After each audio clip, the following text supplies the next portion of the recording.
Good evening. Welcome to the RSU5 Board of Directors meeting. Tonight is Wednesday, June 15th, 2022. This is our last board meeting of this school year, so congratulations on everyone making it to the finish line.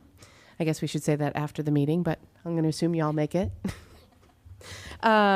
We have a couple of folks who aren't with us this evening. Zune had a work obligation.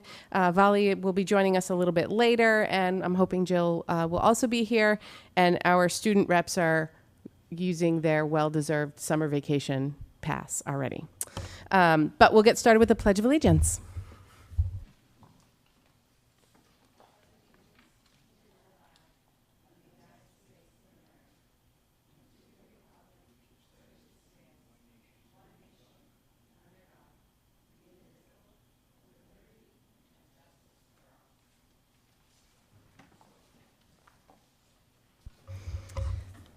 Okay, so I know consideration of minutes says NA on here and adjustments is next, but I know we do have minutes in there. So do we just want to do those first?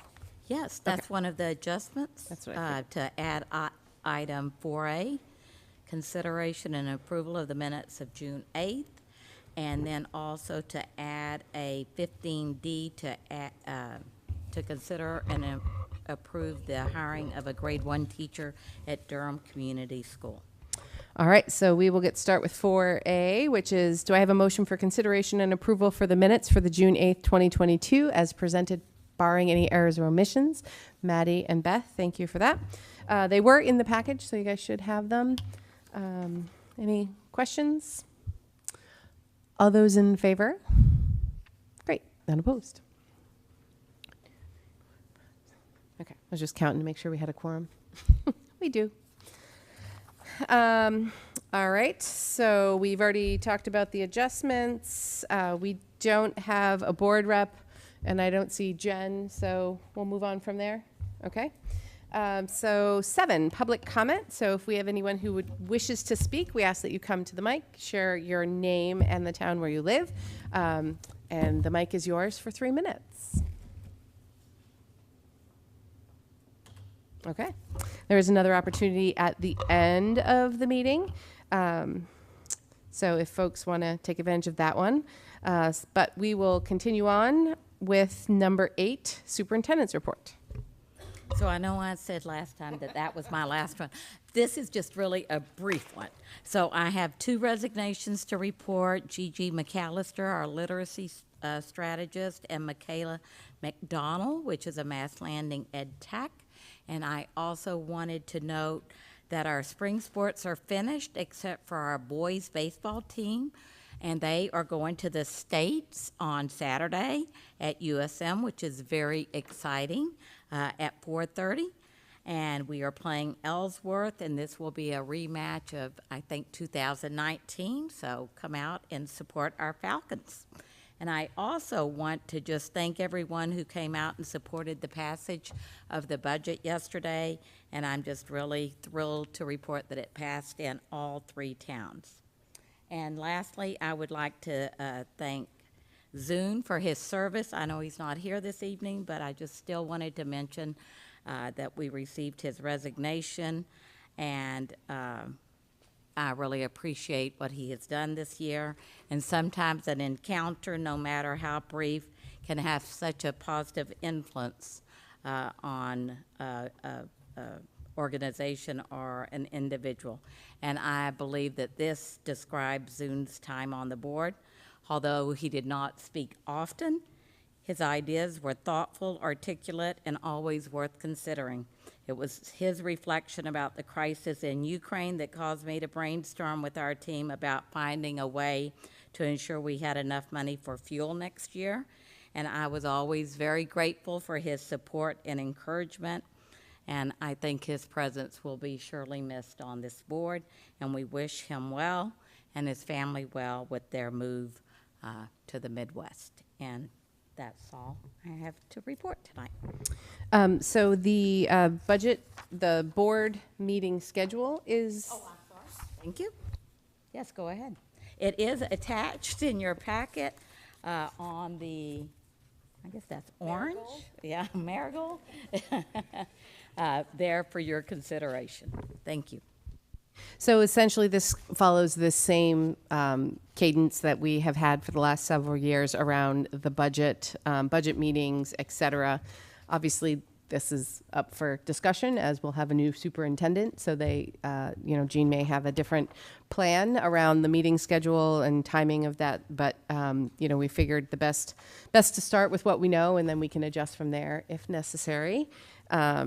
And I'll just point out for everyone to mark their calendars, the board retreat, which this year will be held in the tropical location of the FHS cafeteria, will be on August 24th. Retreat sounds way too generous.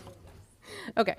So mark your calendars for that. Not that we want to wish away summer, but we want to make sure we get it on everyone's calendar before days start filling up. And I also, sort of in the vein of Dr. Foley's report, wanted to congratulate Beth, who was reelected for her seat on the school board yesterday for the town of Pownell. Congratulations. We're glad you're back for another 3 years. All right. So we will move on to number 9, administrator reports. And we just have one this evening, finance. Peggy.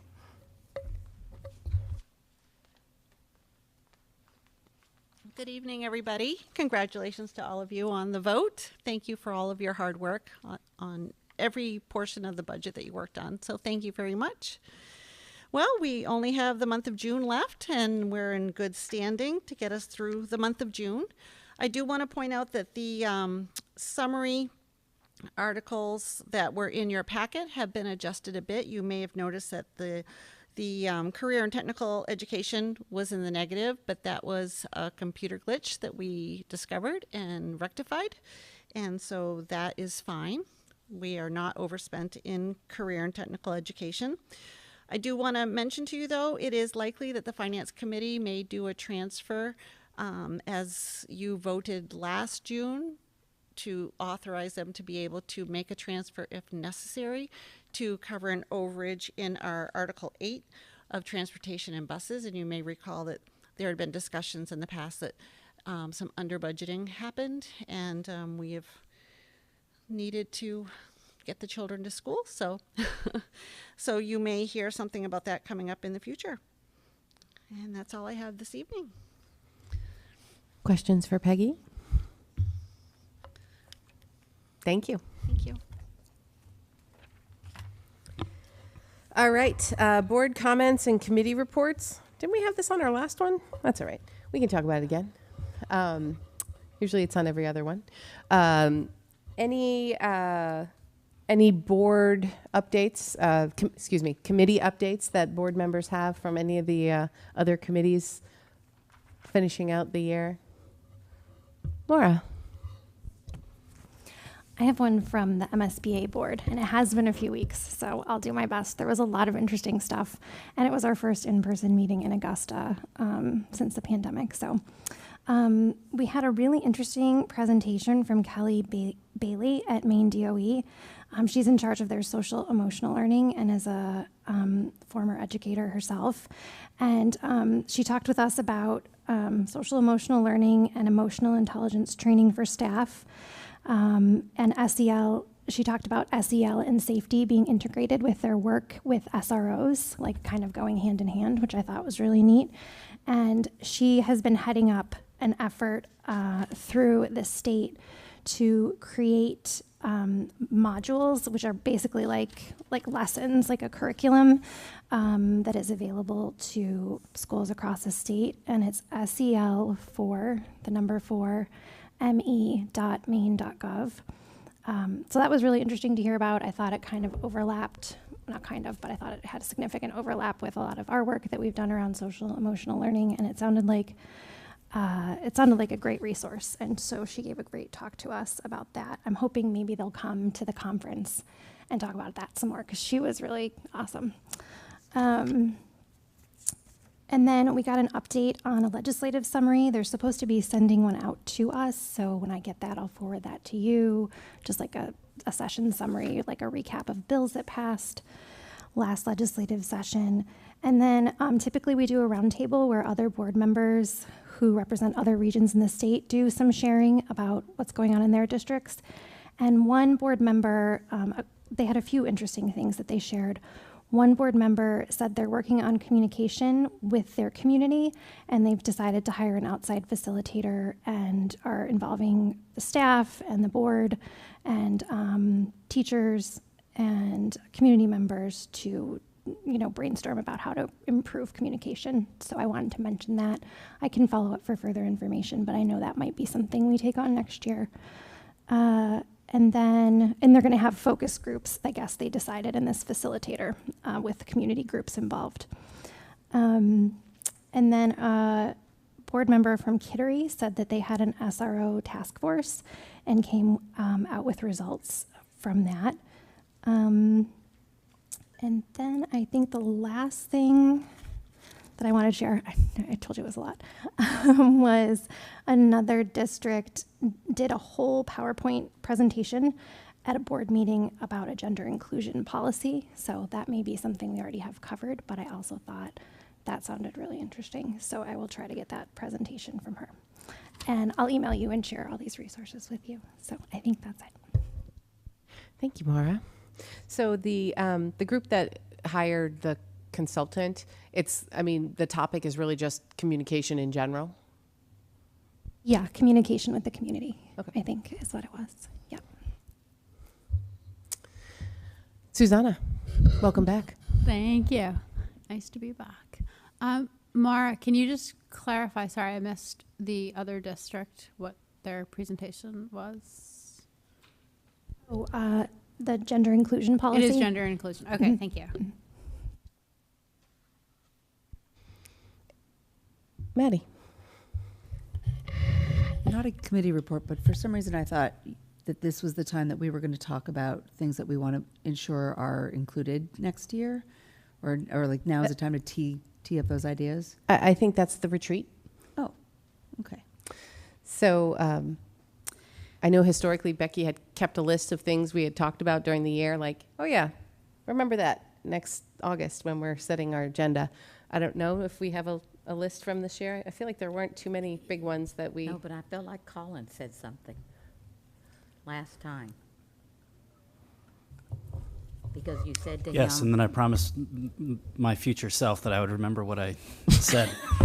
And I do. And I think that- I do okay. actually remember. 'Cause I It think was that's just, it was the only point regarding the parent satisfaction, the parent survey that we did, and some of the feedback we got from special needs parents around what there was some strongly disagree results in most of the categories, and I wanted to explore how that might unfold more. So I'm going to say well done, and I'm going to look to Assistant Superintendent Alexander to write that down and remember that when she's planning with the superintendent. So if you had any you wanted to make sure we didn't forget, Maddie, you could say that right now, and then Cynthia's got her pen poised. I can't see her, but I assume it is. There it is. I see her, and she's writing furiously. I do have a few things. So for next year, I just wanted to request that when the admins from each building do their report outs to us in the fall, there are a few things I would love to just hear about. And one would be, how is the work around student voice continuing into the next year? One would be about just to hear what they gleaned from the satisfaction survey and what they're working on in their schools that derived from that information. And also just continuation of the DEI work, and specifically how they might be addressing any inequities around discipline. So that was a request for next year. And then, another request for next year is just, I want to ensure, it was said last time, but I don't know when it will happen, that we hear about the update on the social studies curriculum work. I'm looking forward to that. And then I just wanted to remind Becky or whomever that we would love to see that, I would love to see, I can't speak for everybody, the information that the high schoolers presented to us, because that was really compelling work. I'd love to see all their detail. Yeah, I think they were going to share their full, because it wasn't in our presentation last week. They had lots of good information on there on those slides. Never mind where to be able to dig into their cool charts. Okay.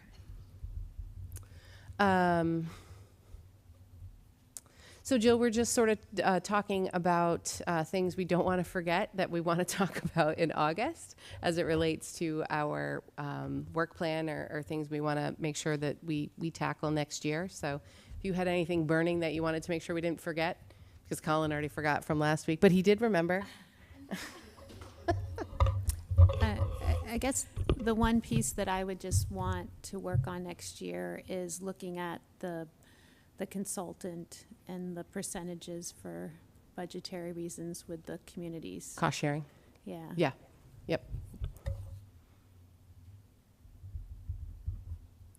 And I assume Dr. Foley has a nice little folder with our consultant teed up to start that work next year. So, all right. Susanna. Yeah, just on a slightly different topic. I know I have mentioned, as have several other people, when we're looking at themes that we want to look at for the years on sort of environmental climate issues. And then there was one time last spring where I think I mentioned something, and Volley was also interested in, there was some discussion about not at the level of revamping the science curriculum type thing, but there were some ways in which we can start to integrate some things into the curriculum. And I think Becky had mentioned something about maybe that being something that we bring in, earlier into the year. So I don't have my notes with me, but that would just be something that I would have that we discuss about in the future. Yeah. All right. Maura? Oh, these are all easy topics, right? School safety is another one I'd like to add for consideration. Not just like training that we're going to discuss tonight, but in general, all our practices.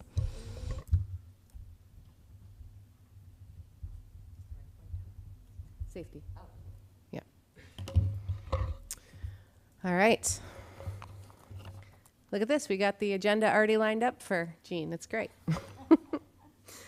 All right. So policy review, none. Nice work, policy committee. You tackled a lot of big policies this year, so nice work. So then we will move on to 12, unfinished business. Okay, so I'm going to read the motion. So for anyone who didn't hear, the budget passed in all three towns, which is wonderful. And then question 2, which was around whether the community wanted to continue to have the referendum vote, also passed in all three towns. So that's one we see on the ballot every 3 years. So we won't see that again for a few more years, but the referendum vote will stay in place for the next 3. So the next couple of votes are relative to that. So do I have a motion to move that the computation and declaration of votes dated June 15th, 2022 and attached here 2 be approved, that the computation and declaration of votes be entered upon the records of Regional School Unit Number 5, and that a certified copy of the computation and declaration of votes be sent to each of the municipal clerks within the regional school unit. Susanna, thanks. Maddie? This is us basically just finalizing the votes and accepting the votes from yesterday and making sure that we're going to send out a certified copy to all 3 towns. So we have a motion and a second. Any questions on this one? Great. All those in favor? None opposed. Wonderful. Thank you.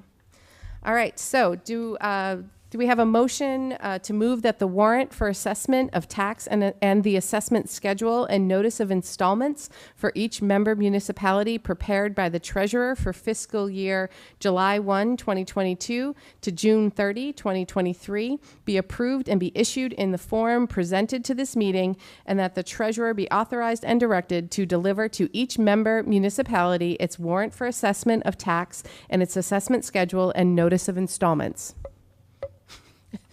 Beth, thank you. Second, Maddie. So this one basically just says that And Peggy has some stuff for us to sign, so nobody run out the door when we're done this evening. This basically just says that we're going to send out the bills to the towns based on the budget that was approved yesterday. So we have a motion and a second. Any questions? All those in favor? None opposed? Thank you. I feel like they streamlined these questions. I feel like last year they were really long, so I appreciate this. All right, so that was those were the budget motions, thanks to the approval yesterday. So we will move on to 13, new business. So first up is, do I have a motion for consideration and approval to revise the guidelines for the use of the Joan Benoit Samuelson track and field? Beth and Jen, great. Craig's going to come up and tell us what we're talking about. Hi, good evening. I'm glad I went through your packet because this summary and survey was not included. And I think this is some pretty important information that goes along with the guidelines themselves.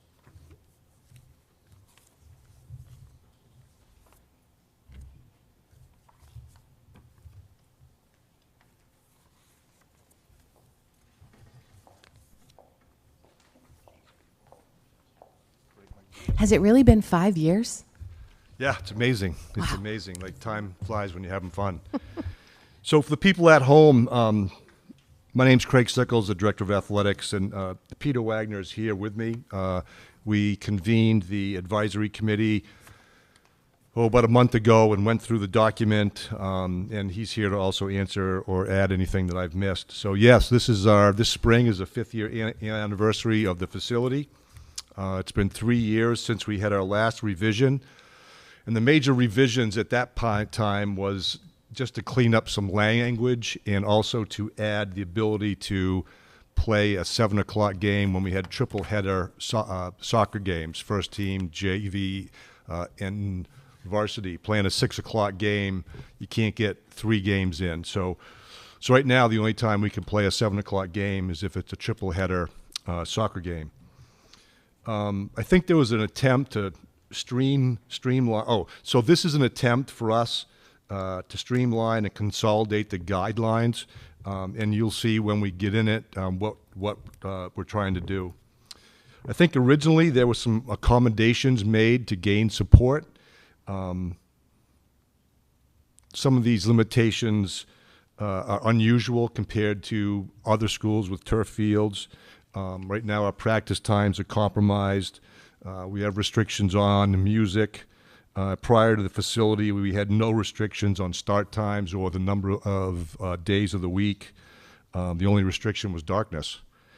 And I think maybe to lower the impact, I think maybe the impact has been lower than what people may have thought it would have been in the beginning. And now that it's been here for five years, I think the concerns about traffic, light spill, and noise weren't what everybody was anticipating or afraid of. The facility right now is not being used to its full potential. We still have soccer practices in the outfield of the baseball field with no soccer goals or lines on the field. In the fall, we have 3 practice slots. And in the spring, then all other sports have 4. We've got 9 total teams in the spring and 3 hour-and-a-half slots. I think, it's a business as well. I think we're losing some opportunities to rent the facility out. And these opportunities not only entail teams from away or from outside the RSU, but from teams and students inside the RSU. On the back of that page is a survey. I called and spoke to the athletic directors at each one of these schools who had turf fields and lights at their facility. So in Freeport, currently, we have to end our fall practices at 9:15. We're looking to expand that. 7:15, right? I'm sorry, 7:15, and we're looking to expand that to 8:45. Right now, we cannot play music at all at any the athletic contest. We're asking to use music for pregame intro for playoffs only. Right now, we're only allowed 4 to 5 teams, 4 to 5 games per team to be played underneath the lights. We're looking for no restrictions. And when I say no restrictions, there actually are, because we schedule each conference and each week is scheduled differently. So in 1 week, the Western Maine Conference, we would play games Monday, Wednesday, Friday. The SMAA Conference, which is in the Portland, the Class A's, because we use all of the same officials, they play Tuesday, Thursday, Saturday, and that rotates. So we can't possibly play every game under the lights because we don't have enough field space. We just can't make it happen. Can a third party use the lights? Can the University of Maine at Orono come and want to play a scrimmage, under our lights? Right now, they cannot. We're looking to make that happen. Are there restrictions on the hours of use on Saturday and Sunday? Right now there are, and we're looking to start at 8 a.m. on Saturdays and Sundays. If you look down through the fall end practice times of all the other 1, 2, 3, 4, 5, 6, 7, 8, 9, 10, 11, 12 is 9 o'clock, 8, 9, 10 o'clock, 8:30, 8. So, we're not asking for something that really isn't being done elsewhere. The restrictions on music, no other school has any restrictions on the amount of music that can be played. No other school has restrictions on the number of night games that can be played. Each and one of those schools rent the field out to a third party, and if they want lights, of course, it costs more. So there's a field rental, and then if they want to use the lights, then there's another fee to pay for the lights.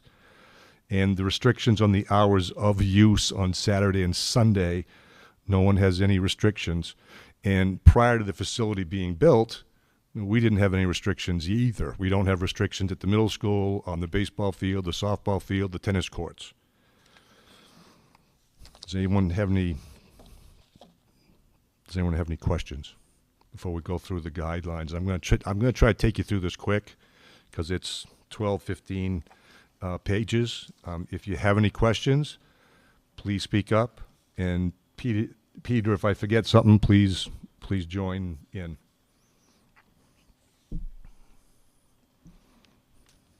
Go ahead, Laura.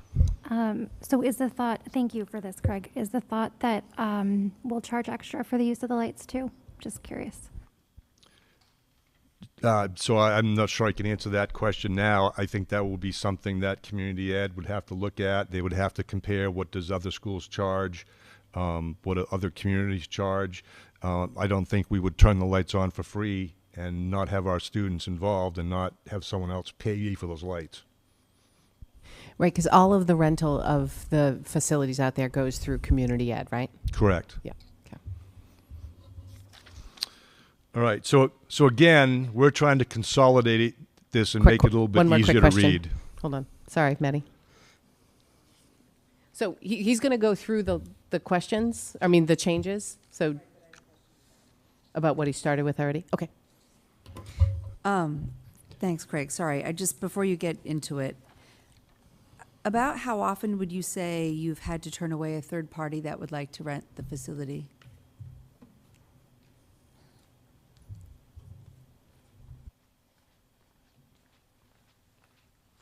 It's hard to say how often.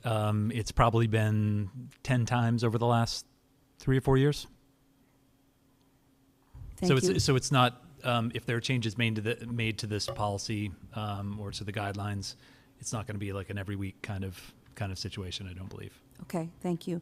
And I'm also just wondering, before bringing this to us, has this been run by Town of Freeport or any of our neighbors?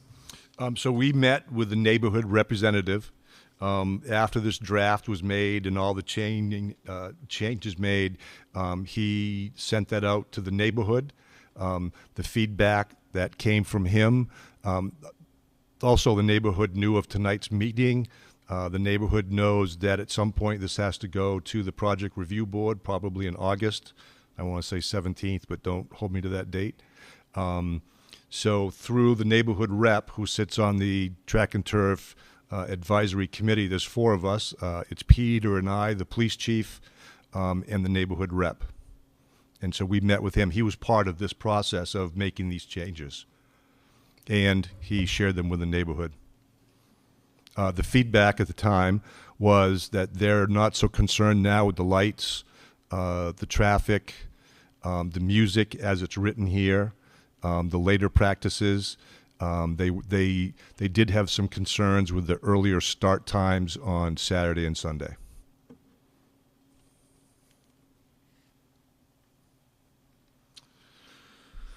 All right, so I'm going to jump right into page 3. A number of times, if you look at 2 definitions, the Roman numeral 2, number 2, we've community programs calendar, and there's also, well, that's not a good example. So we've changed the nighttime from 5 to 8 to 5 to 9 because when we start games at 7, they're going to end a little later, and then we've got to turn the lights off afterwards. 9 p.m. is an approximate time. Games may end later because of an injury or thunder and lightning.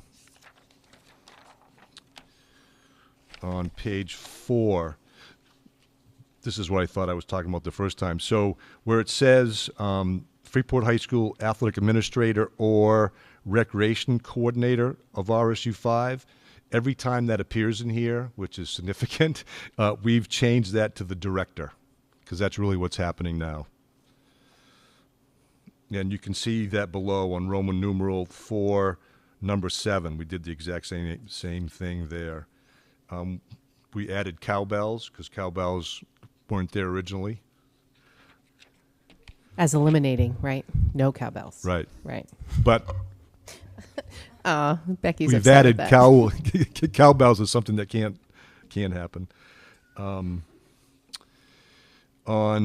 Roman numeral 5B1, this here consolidates. As you can see, we have a new number 1, and we've struck in 1, 2, 3, and 4 out. And we've consolidated, saying that nothing can begin before 8 a.m. nor be permitted or continue until after 9, with the last game being started at 7. And again, that's an appropriate, approximate time.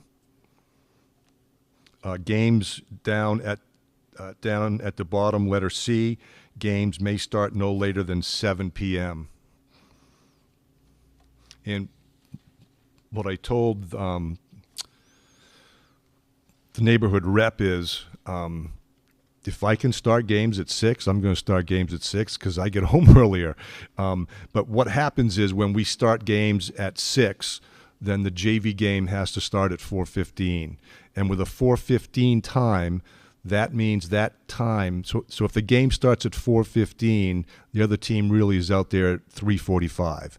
Well, school gets out at 2:30. So that means that there's only an hour left for those 9 teams in the fall to practice on the turf. So by moving to a 7 o'clock start, that now frees up an hour and a half to get a practice in, the full practice before the JV varsity game.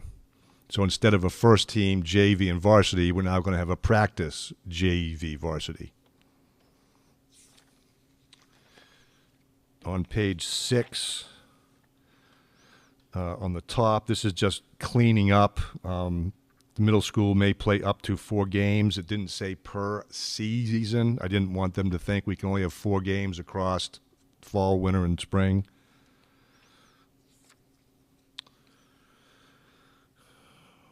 The night games. So Roman numeral 6A 1D. This allows night games to be played through community ed if they've gone and they've reserved and made a reservation for the field. And again, games may not start later than 7.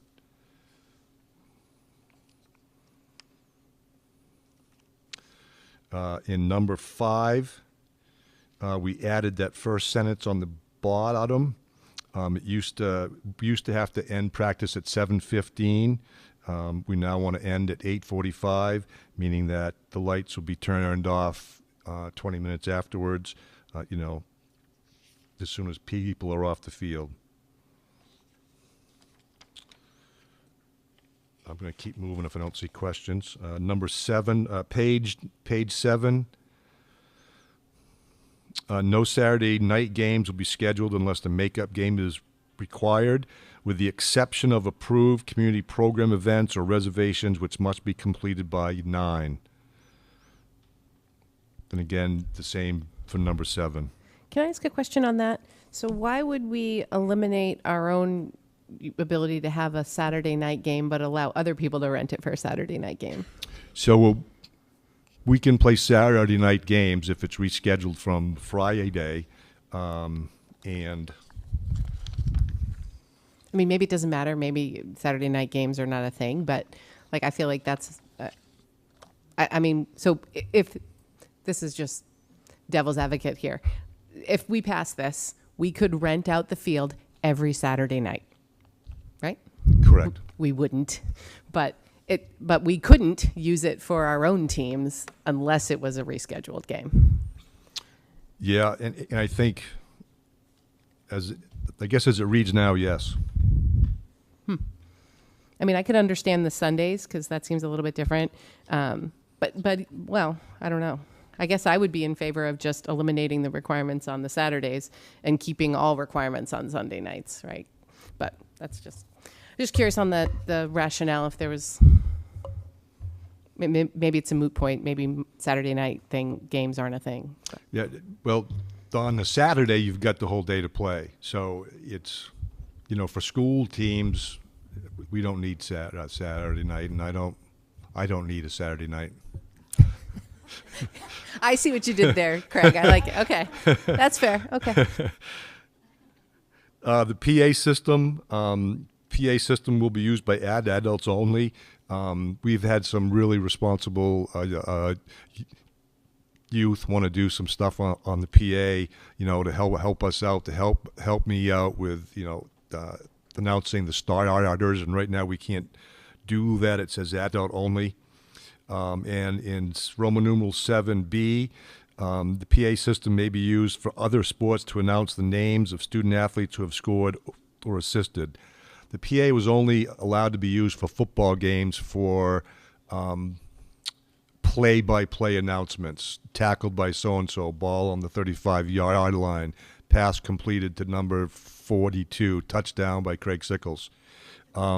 We were unable to announce who assisted or scored a goal in soccer or field hockey or lacrosse. This now says we can get on the PA and say, goal by Craig Sickles, assisted by Becky Foley. It'll probably be me assisting you. Jill? I was just wondering, with the language in this, we've talked so much about equity. Why are we saying football one thing and then all the other sports we want to give you a little bit because we don't get anything? Shouldn't it all read that all sports are created equal when it comes to PAs? And if there's a reason for doing that, like if it's too much noise, then why are we if the community has a problem with it, but you just said they don't have a problem with it? No, historically the other sports really don't have play-by-play. If you go to a baseball game, if you go to a college soccer game, if you go to a pro soccer game, they're not saying ball's coming up on the right by 52. He centers it to number 42, headed out of bounds by so-and-so. I guess my question is, I would rather see language that didn't single out groups and was inclusive of all. And I would respectfully disagree. There are sporting events where they do announce more than the people who score and the people who assist. So that said, and we don't know 5 years from now what the practice will be, I just think the language in this, I'd rather it be, inclusive rather than singling out sports that allowed to do this thing or that thing. Like, I feel like they all should have the same privilege, even if they don't choose to use it.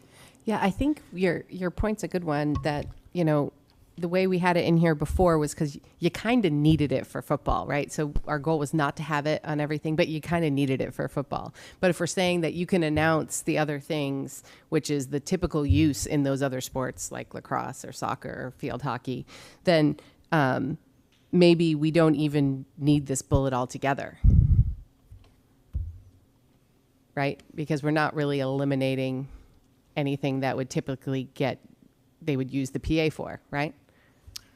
Yeah, so I've got to you know, there is not play-by-play commentary during soccer games, field hockey games, or lacrosse at any level that I know of. At football, it's done. We even do it for middle school. So it's a common part of the activity for football. It's not a common occurrence at the other sports. So I'm not sure if we need to point it out then, right? So maybe the PA can be used for pre-game announcements, but, you know, I don't know, announcements during the game, the national anthem, and it doesn't seem like we would necessarily need to exclude anything, right? Because we're basically adding back in the only thing that was excluded, right? So do we need it in there anyway? Maddie? Yeah, I agree. I mean, because practices could potentially change. I think it actually simplifies the document to, you know, we try to do this in policy, just make it inclusive and simple for however things may change as culture changes. I think just to refer to sports instead of to delineate specific types of sport just makes it a simpler document that also feels more inclusive. So how would you want? So in bullet A, can be used for varsity games only and shall not be used for practices. We don't want the PA to be used for practices. There's no need for the PA system for practices. All of the PA will be limited to emergency and public safety announcements. The PA system may be used for pregame announcements, postgame announcements, meet announcements, playing the national anthem, and halftime routines. So all sports get that. I think you just strike B.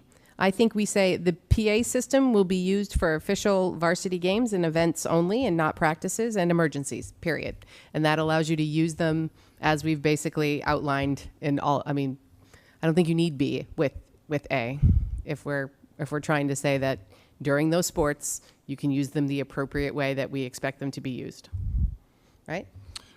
I think the neighbors would like it to be spelled out that play-by-play is football only. I don't think they want to open up to have that happen for every home game. And so you don't think explaining to them that it doesn't happen during soccer or lacrosse or field hockey would? No, Peter, do you want to? You were part of that conversation. Do you want to add anything to that?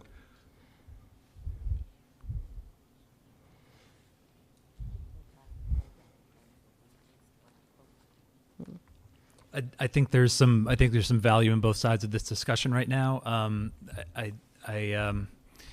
My observation from working with the neighborhood representative is that there definitely still is a need by members of this neighborhood to have explicit restrictions on certain things that are still at the top of their worry list. Now, those same people, if those explicit restrictions aren't in the document that we bring forth to the town council, I don't think that's a deal breaker. I mean, they would have an opportunity to voice those thoughts and concerns at the town council. So I think sort of intuitively and rationally, what you're suggesting is a good idea. But we're all, Craig and I, through this process, we're trying to be as responsive as possible to what the neighborhood representative was sharing with us. Which we appreciate. So I guess, for me, plan A would be to strike B. That doesn't make sense. And then plan B would be to keep B, but then maybe it says something like pregame announcements, postgame announcements, meet announcements, playing of the national anthem, halftime routines, announcing the names of scoring athletes, period. Play-by-play will only be utilized for varsity football games. So I would just add in the allowable thing for those other sports into the beginning piece of that sentence. Oh, so the long list of pre-game announcements, post-game announcements, add the announcements of scoring and assist plays. Yep. And then play-by-play will only be used for football. Yeah, I mean, if that's sort of their trigger point that they want to make sure is memorialized in here, then that's kind of how I would approach it. Right, so that makes sense. So what I'll do is the PA system will be used for pre-game announcements, post-game announcements, meet announcements, playing the national anthem, halftime routine, and announcing the names of the athletes who have scored or assisted with the score, period. Play-by-play will only be utilized for home varsity football games. I think that works. I mean, it doesn't quite get to Jill's point of the equity piece, but I mean, I understand the goal of that, but I think in functional world, it doesn't matter. It gets us what we want for all of the sports. Nobody's limited today, and if that changes, then we have to revisit. Colin. Yeah, I would just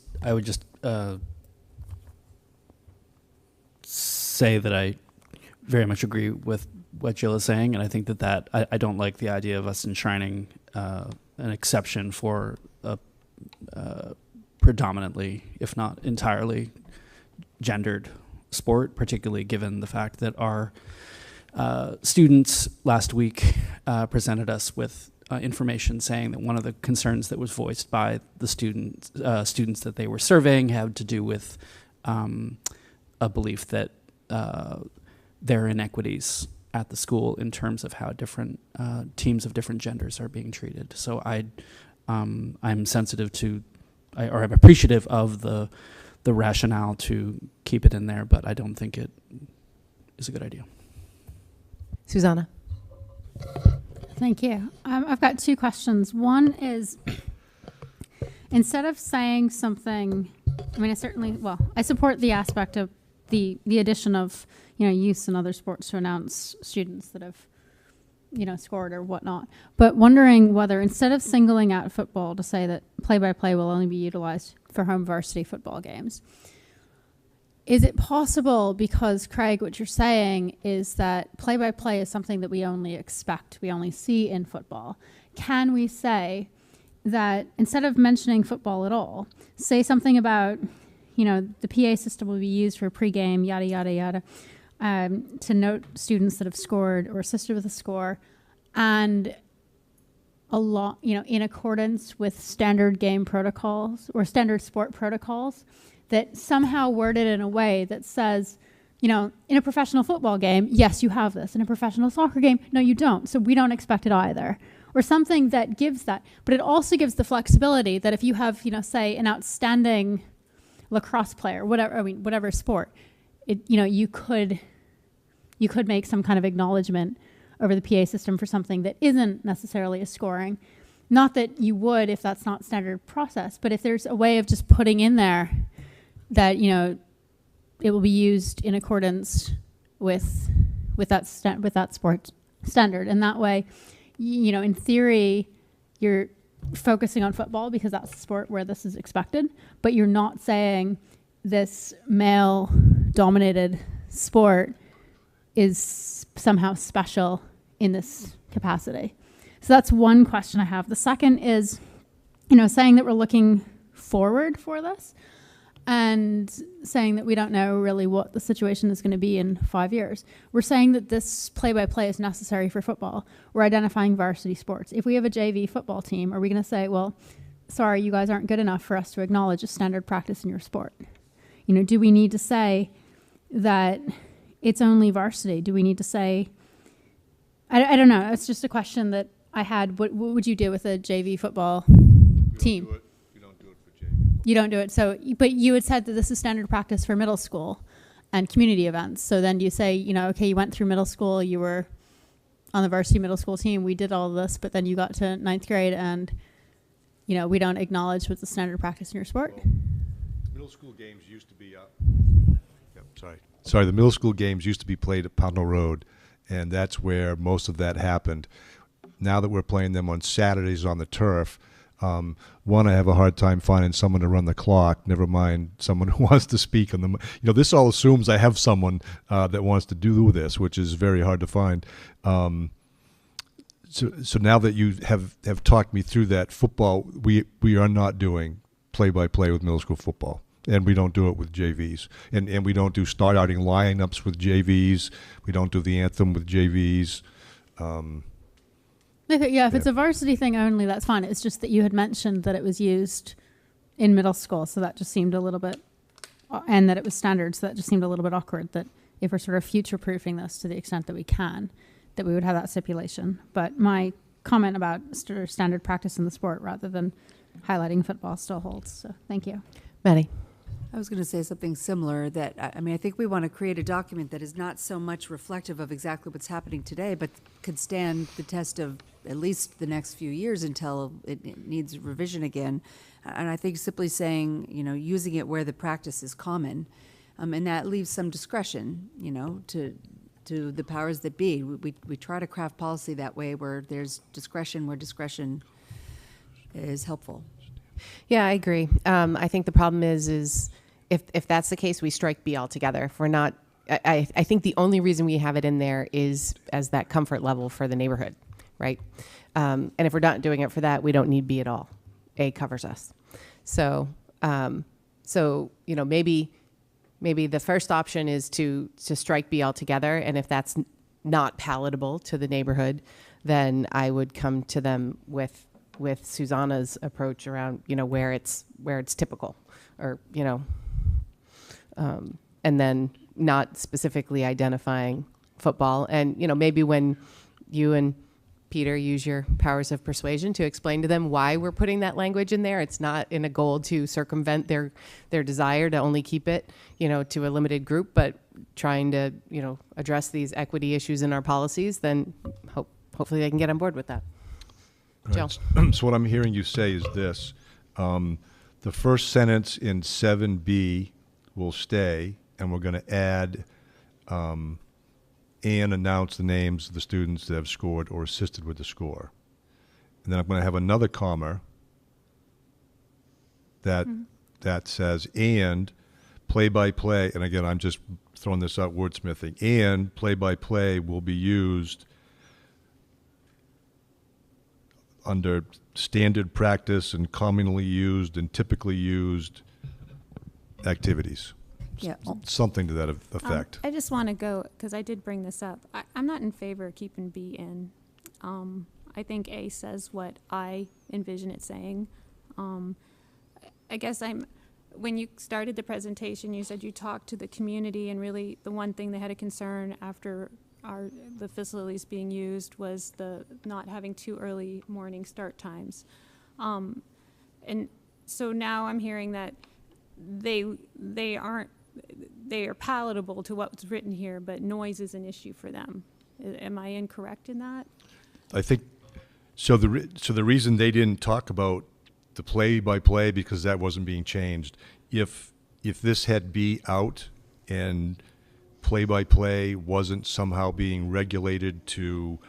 But see, even there I'm confused, because you said that other sports don't really use play-by-play. No, they don't. So then why is it an issue?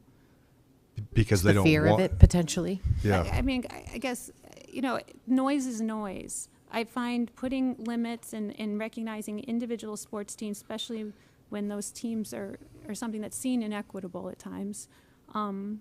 I think noise is noise. The use of the fields, there is noise. The football game sounds like it has a little bit more noise. So I don't know why we have to keep putting in writing these long sentences. Like, I think the simpler the policy, the better. And if it's not right, revisit it. If noise is an issue for the community, then I think this needs to be reworked before I would approve voting for it tonight on this section. But that's what I have to say. Okay. I think we kind of know where we are with that piece. And Maura. I just wanted to point out it says varsity games in A as well. So if we were going to not have it only be varsity, we'd want to take it No, I think he was confirming it is only It varsity. is only only varsity. varsity. Okay. And then my only other comment was, I don't have strong feelings about B in or out. I just think we need to make sure this says you can't use the PA system for like whatever you want, like a concert or something. I think there just needs to be, I'm still in favor of having some restrictions around what the PA system can be used for, or broadcast or whatever. Yeah, and I think that's what A does, right? So shall be used for official Freeport High School varsity games and events only, and shall not be used for practice. All other PA will be limited to emergency or public safety announcements. So I think that frames when we can use the PA system. We can use it for varsity sports and emergencies, and that's it. I mean, I think in a perfect world, that's where we end it, and we don't have B in there at all. But I'm a little sensitive to how these negotiations have gone with the neighborhood over the years, and I've appreciated their willingness to get on board with this. So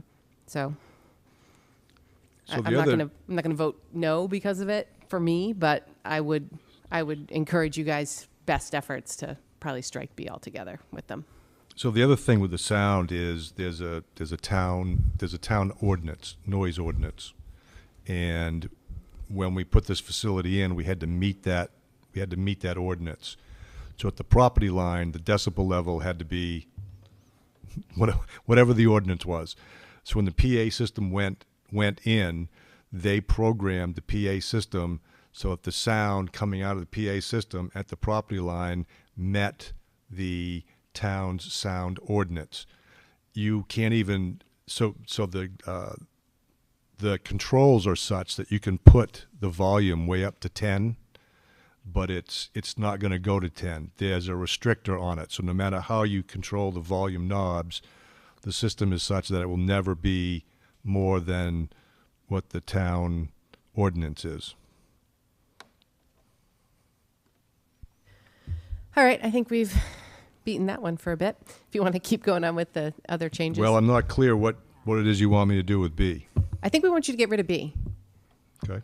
I mean, I'm comfortable telling you guys to get rid of B, but I mean, if they're going to ask, the town is going to ask if you have the support of the neighborhood. So you're going to have to go back to them with that change, right? And if that is an absolute no-go for them, I guess I'm comfortable with you adding in sort of the more generalized version of B, excluding the direct reference to football. Okay. That's my preference, but that's just me. I mean, I don't know if...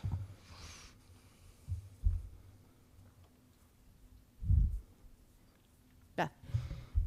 Just a clarifying question I have in that first sentence of A, when you are reading it, Freeport High School varsity games and events, and it means the Freeport High School events, correct? Not just events in general? I don't know. Like if somebody were to rent the field, can they use the PA system? Yeah, that was in a previous page.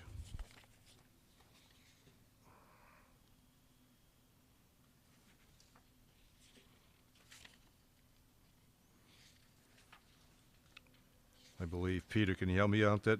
Where was the PA? John?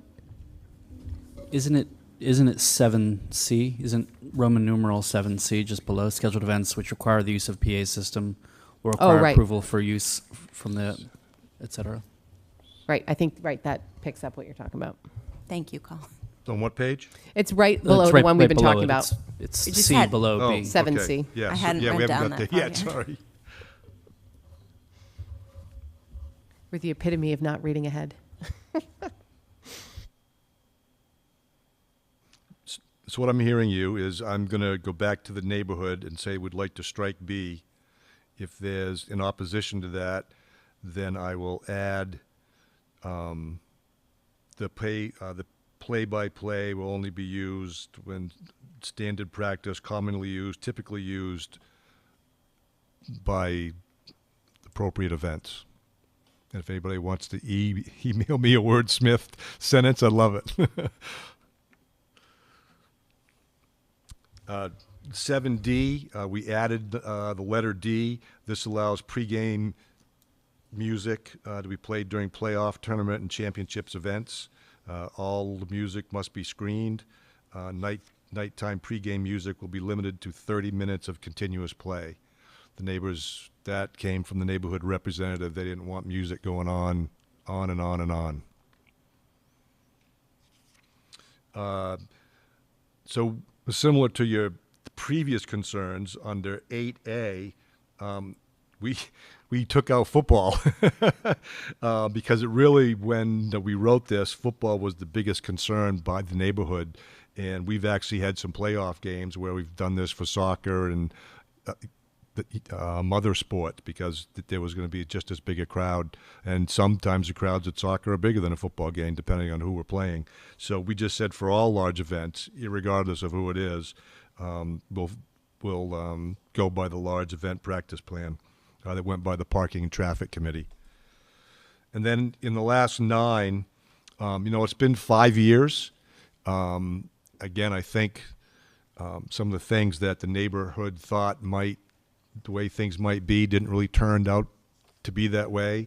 We don't have an advisory committee for the baseball field, for the tennis field, and the board may meet once per year to discuss what needs to be discussed. But any neighborhood or any resident can certainly contact any school official with any concern at any time. There doesn't need to be an advisory committee.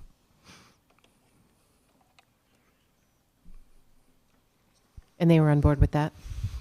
Yes. Yep. Maddie? That actually does concern me.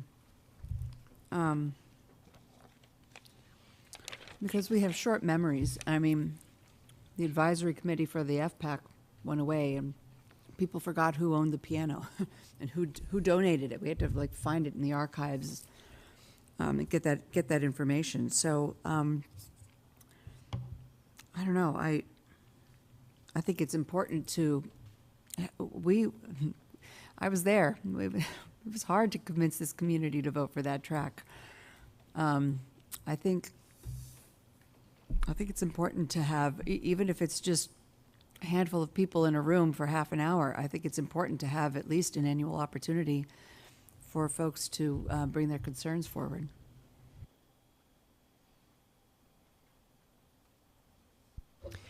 Yeah, I kind of like the idea of an annual, because then it also helps us as we're, if we want to make changes down the road, we can be like, we've never heard an issue with this, or we've never heard any feedback around this. It gives you an opportunity to sort of probe around changes we might be wanting to make. I don't know. Because, the way it was written before, will meet up to 2 times. It didn't require it before, frankly, the way it was written. Up to 2 times, it could be 0 times. So, I guess if we wanted to say at least annually, then we should write that. But I'm not opposed to May, but I would almost say meet as needed, but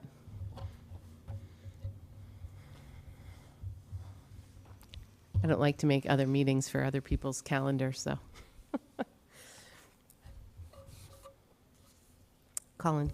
Yeah, I suppose just maybe the problem just within May is who determines the Mayness of the May, right? How do you figure out who figures out if that's going to happen or not? Whereas I think if it's will, there's some sort of established protocol that once a year there's an email sent around to be like, does anybody want to come hang out and talk about it? And then if nobody wants to come and talk about it, you don't come and hang out and talk about it. But if you, otherwise it's, I don't know. I think it's otherwise it's a little, a little too open. Because I agree. I think there should be an opportunity for people to voice their concerns. And I don't know whether a town council meeting. Again, I don't know what the structure would be. So why not control that? Why don't we have actually just a sense of we know when that happens here. And so we can then structure that. Yeah. I don't think it needs to be twice. I think annually is probably sufficient, but Susanna.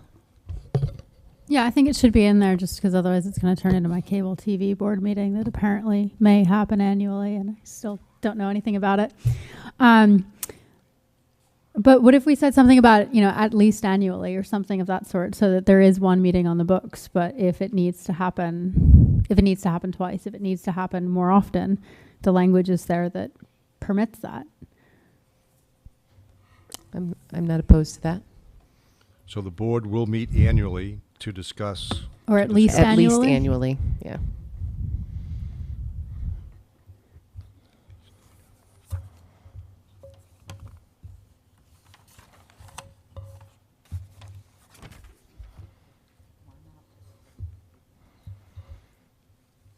Well, because that doesn't accomplish the will meet at least once a year. No, I'm saying why not leave the original Because language? that still doesn't require at least once a year. Will meet up to twice. What does that tell you? 0 is up to twice, Oh, right? okay. Yeah. So I think just at least annually and call that good. All right, so process. Do you want me to come back to you with these changes? The timeline would be to take, I'll send these back out to the neighborhood, particularly the use of the PA system, to get their feedback on that. I don't think anything else we've changed or talked about needs to go to the neighbors except that PA. And if they're not big on striking B, then I'll craft that sentence to add the play-by-play will be used for events who historically use play-by-play or something. So the timeline is in August, I would go to the project review board. It's not the town council, it's the project review board. Yeah, I mean, I think, I don't know. I mean, I guess that's the will of the board. We don't meet again before August. I don't think this is sufficient means to call a special board meeting to talk about a couple of these things. I mean, I would rather put it in your hands of, best efforts, but Yep. Beth? I just had a question. You said that the neighbors were concerned about the earlier start time on Saturday, and obviously the reasoning is, I'm sure, to get the game started earlier. Is they were not concerned enough, though, to make you say we won't do that, or what was the deal with that? And being it only an hour difference, I guess. I was just curious. So the school will not be using the turf at 8 o'clock on Saturday mornings for games. It's mostly used by. Go ahead. So we've had a number of requests for tournaments and day-long events that would require a little bit earlier start times. I think that the way it's written right now is 8 o'clock competition start with 30 minutes ahead of that for warm-up and preparation.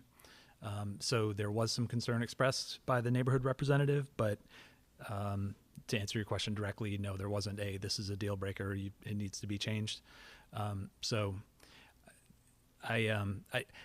Beth, I sort of fall back on this to the fact that before this was a turf field, it was an athletic field, and there were no restrictions there. There aren't restrictions on any of our other facilities that we might rent that are equally, if not closer to neighborhood residents. I don't think it's unreasonable. I want to be responsive to the concerns of the neighborhood, but I don't think it's unreasonable. So it's not necessarily a noise concern at 8 a.m. It's more of, because, I mean, to me, I guess, so, yeah, because none of our other facilities have the PA system outside. And so to me, I was thinking if you're announcing things at 8 a.m., that might be disruptive versus 9 a.m. or something. So that Sure. wasn't necessarily what the concern was. It was traffic and other things, maybe. That's my understanding. Great, thank you. Maddie? Didn't we use the track for a state track meet? And those start early and use the PA system. Haven't we had that happen recently? We have not hosted a state meet, and the state meets start at 10 o'clock. Oh, okay. Great. Okay, well, thanks for answering that. I just wanted to thank you for doing your due diligence with the community. That's important to me personally, just because it was such a slog to make this happen. And the last thing I would want would be for the schools to be accused of going back on their word. So appreciate that you did that due diligence before bringing this to us. All right. Was that are you going over the chart at all, or are we? Yeah, no, the charts, I don't think I need to go over the charts. The charts were just adjusted to meet everything we've already talked about as far as start times and end times, number of games. Table 3 disappears because there isn't going to be a designated number of games we can or cannot have. And all the other charts are just adjusted to what was just said in the whole rest of the document. Okay. And we are voting on this, yeah? Okay. We even took a motion. Okay, yep. Can I propose an amendment to the motion? Did we make the motion already? We did make the motion, yep. Can I propose an amendment to the motion that we approve it with the amendments we just discussed? As discussed. So similar to how we do it with policy, right, where we approve it with those changes. Are you guys comfortable with the alternative if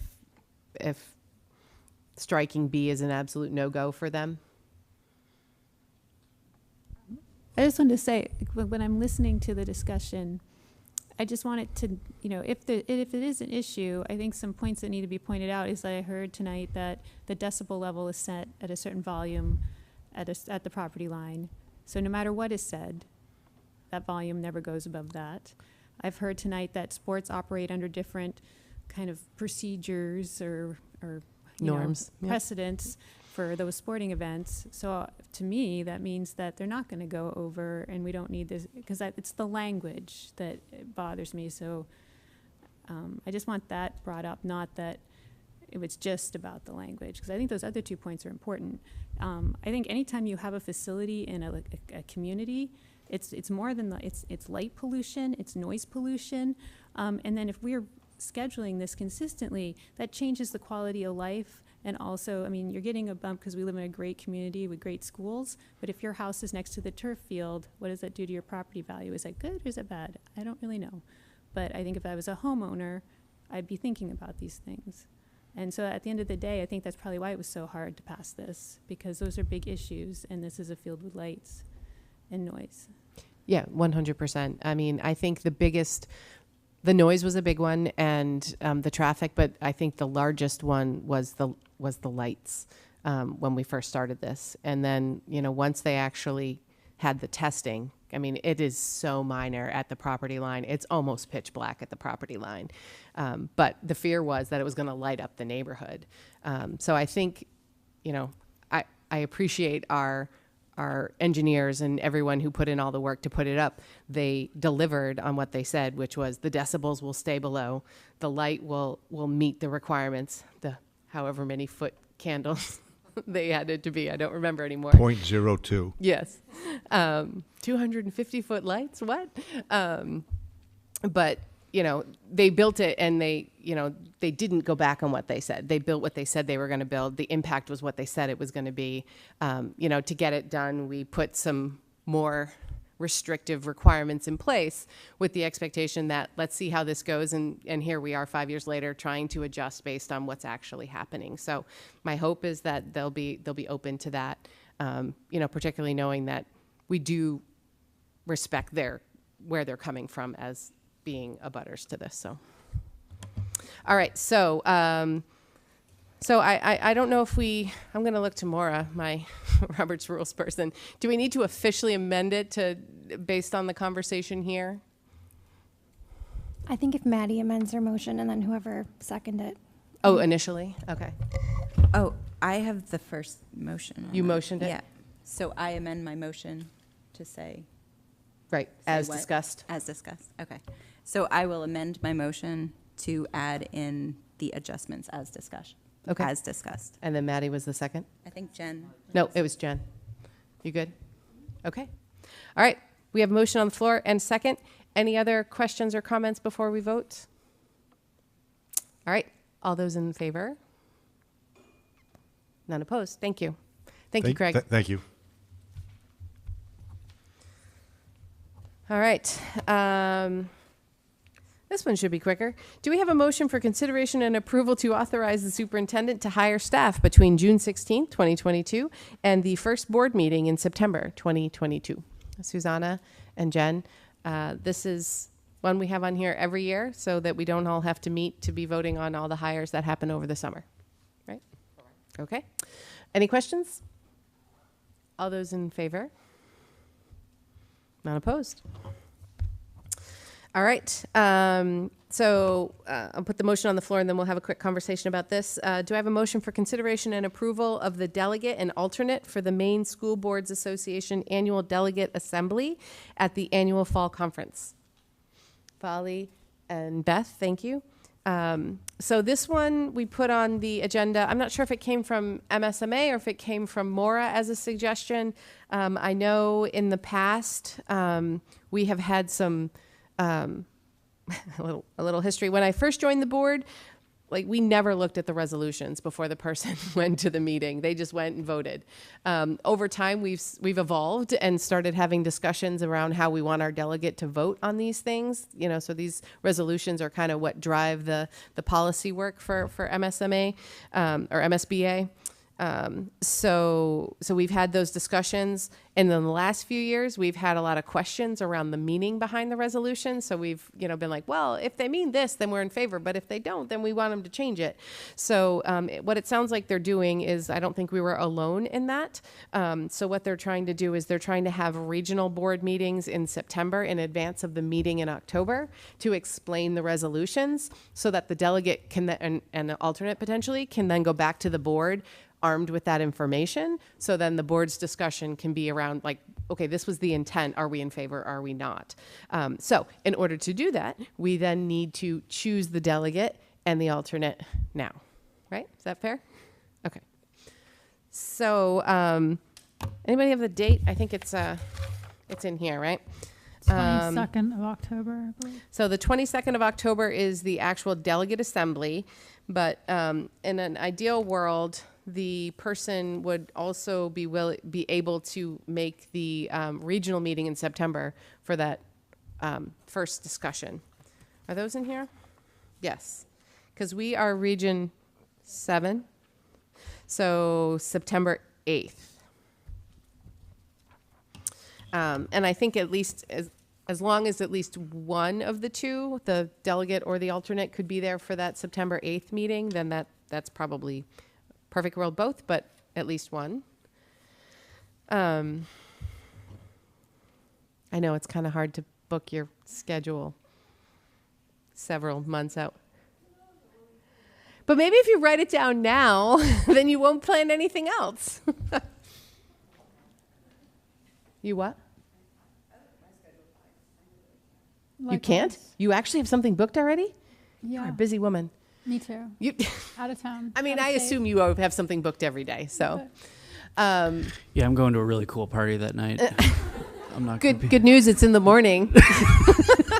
In Augusta. I'm happy to say that I can be there because that Okay. cool party in my mind just got canceled. All right.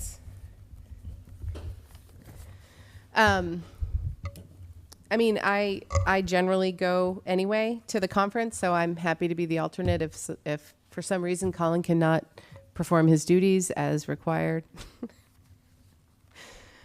Okay.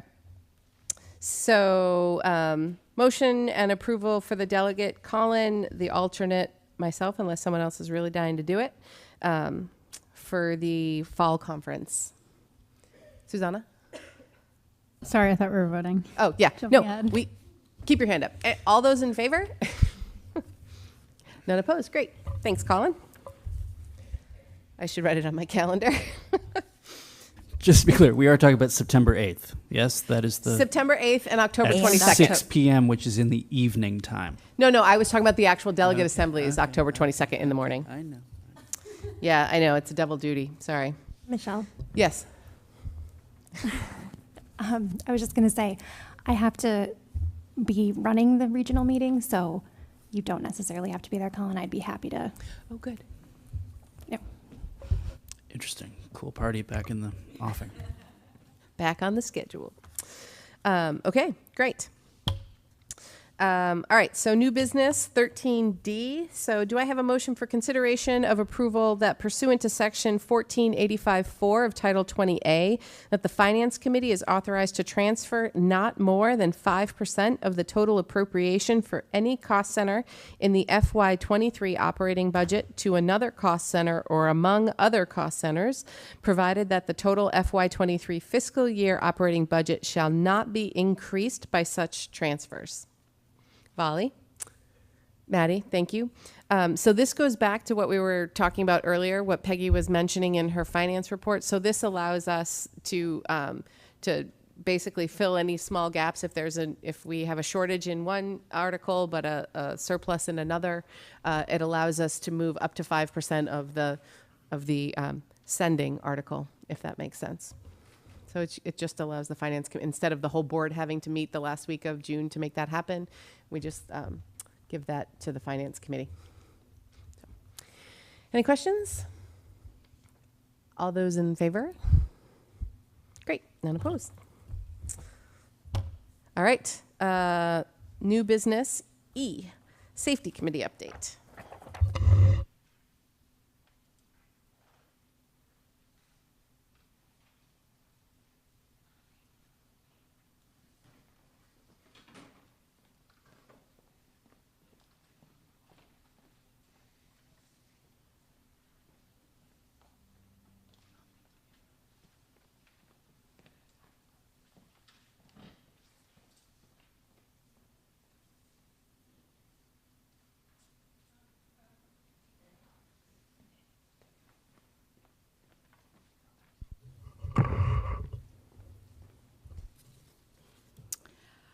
So this was kind of a unplanned kind of update that came about because of the shooting in Texas, and then Mara has on the next one a consideration of a gun storage resolution.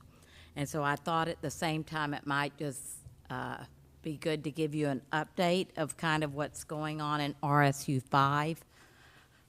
And we've had a safety committee since the formation of the RSU. And this committee has been facilitated by Ray Grogan and Officer McManus for the past 10 years at least or more. And the committee normally meets approximately, I would say, about 3 times a year. And so in January of 2018, we started moving towards supplementing our current safety plan with some additional ALICE training. And then in the winter of 2019, after the committee had learned a little bit more about it, they reached consensus to kind of add this additional element to the safety plan. But then COVID happened, and a lot was just kind of put on hold because we were then busy creating, as you all remember, the yellow, green, red plan. And so we just kind of paused it. And so earlier this year, we decided to begin some initial training for this current, it's planned for June. And so from there, I'm going to hand this over to Principal Grogan. And also with us tonight is our outgoing SRO, Mike McManus, our incoming SRO, Malcolm Marshall, and we also have Dennis Willett, who is the Director of Transportation and Operations. Ray Grogan, middle school principal and co-facilitator of the safety committee. Becky, that was a great introduction, just talking a little bit about, this is one more supplement change to the current safety plan within the RSU5, which we're always looking to tweak and improve. ALICE is one part that we're looking to add to the district. The ALICE acronym, I'll just go through what that is. It stands for Alert, Lockdown, Inform, Counter, and Evacuate. That's not a sequential list. It is, it's a a choice menu where you can choose more than one. You can go with one, but it's based on the situation. It's not a one size fits all method with that.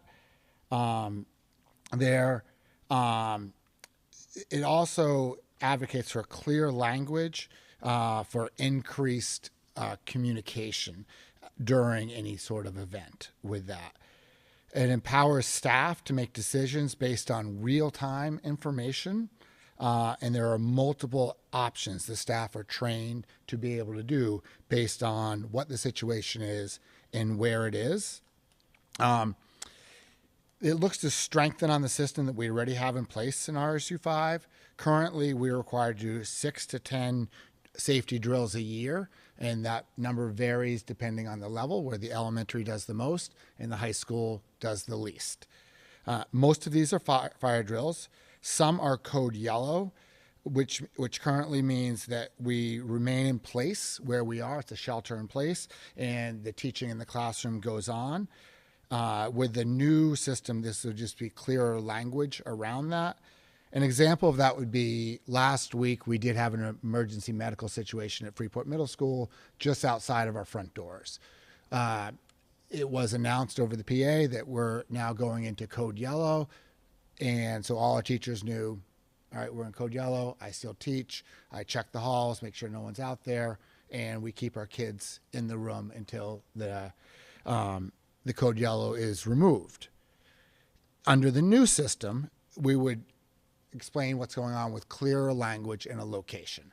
So in this same situation, with the Alice language, we would say there's a medical emergency or medical situation outside of the front door.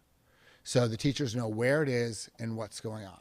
So if I'm a teacher on the second floor and I have this kid that really, really, really has to go to the bathroom, I know that the second floor is completely clear.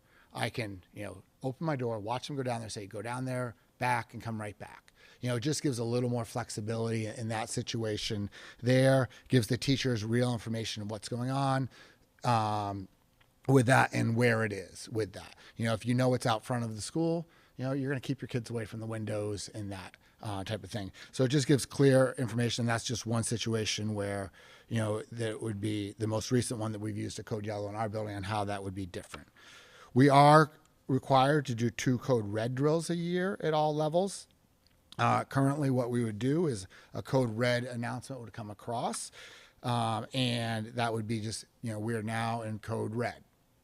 And at that point in time, the teachers would do the same thing, look out their halls, pull anyone in, close and lock their doors. The teachers currently teach most of the time with the doors open but locked, and they'll pull them closed so they lock automatically.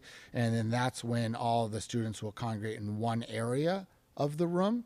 And the newer system would just give clearer language to the teachers to make, any sort of decision that they need that think is the best for the what the current situation is.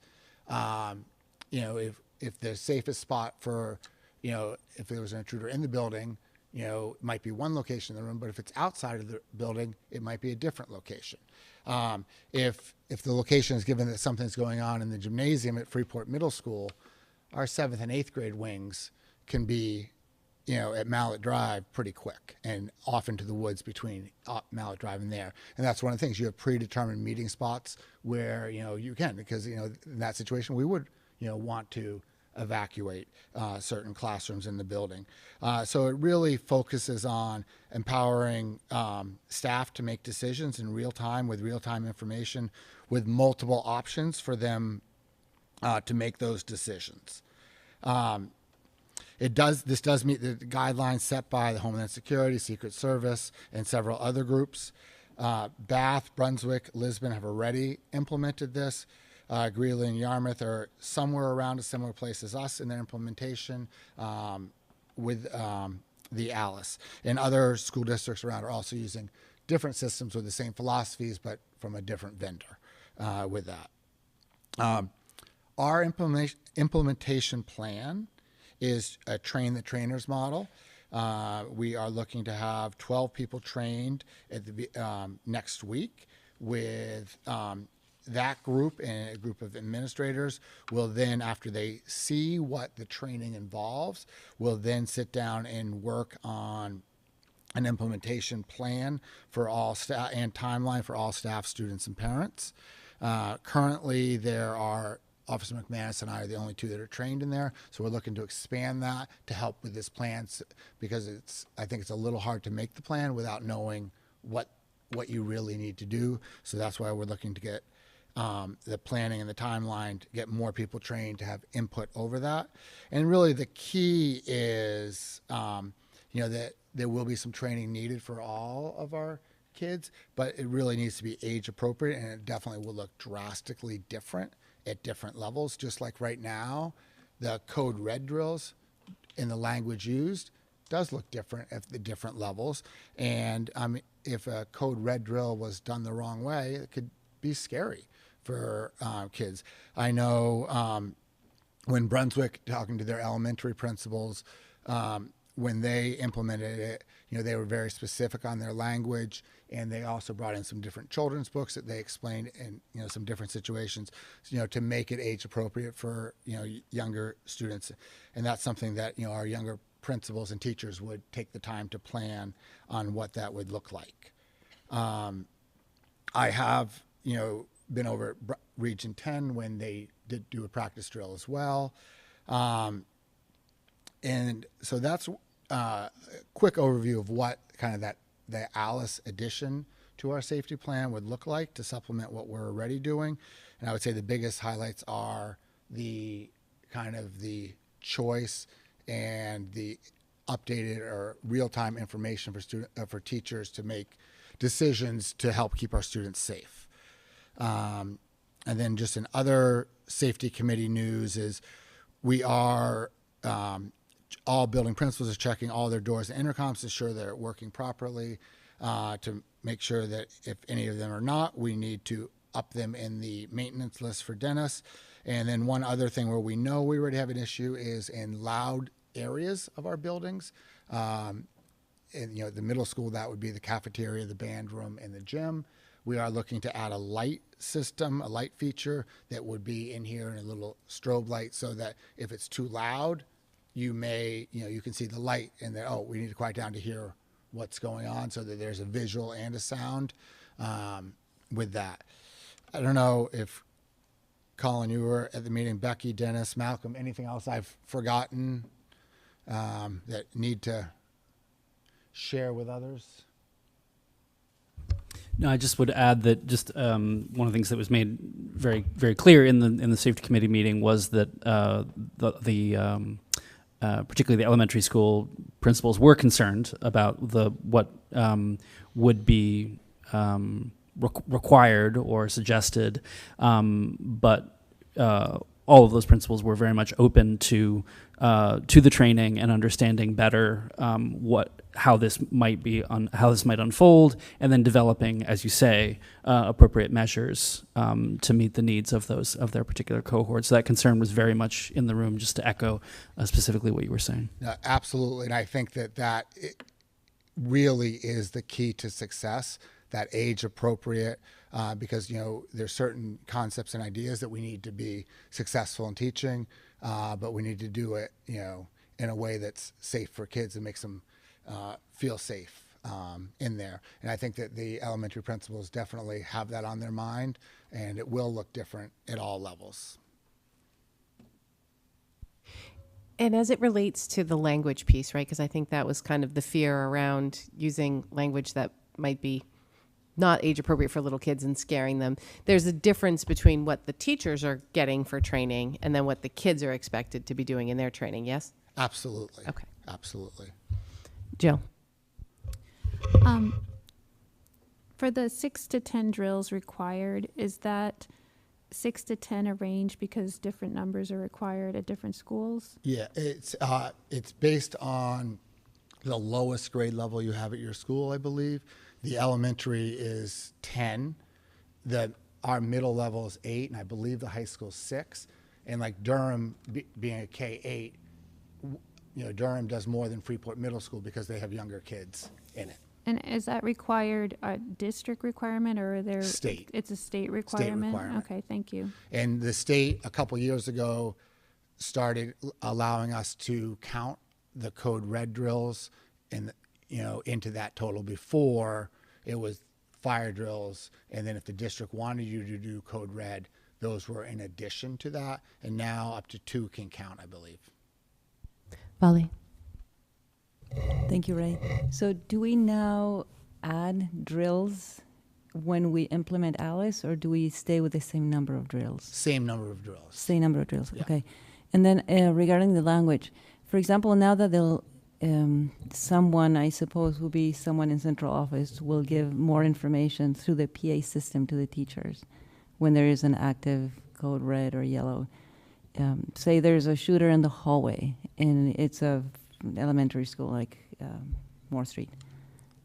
Are they going to say there's a shooter in the hallway and the shooter is in this hallway so the kids hear that? Or how do you convey the information so that the teachers know with clarity what is going on and where it's going on without speaking the truth in a way that may be very scary to little kids?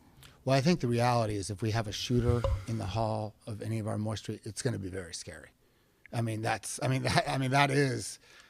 With that, but I think it is specific language. It could be an intruder. It could be, if there's someone with a weapon, with that.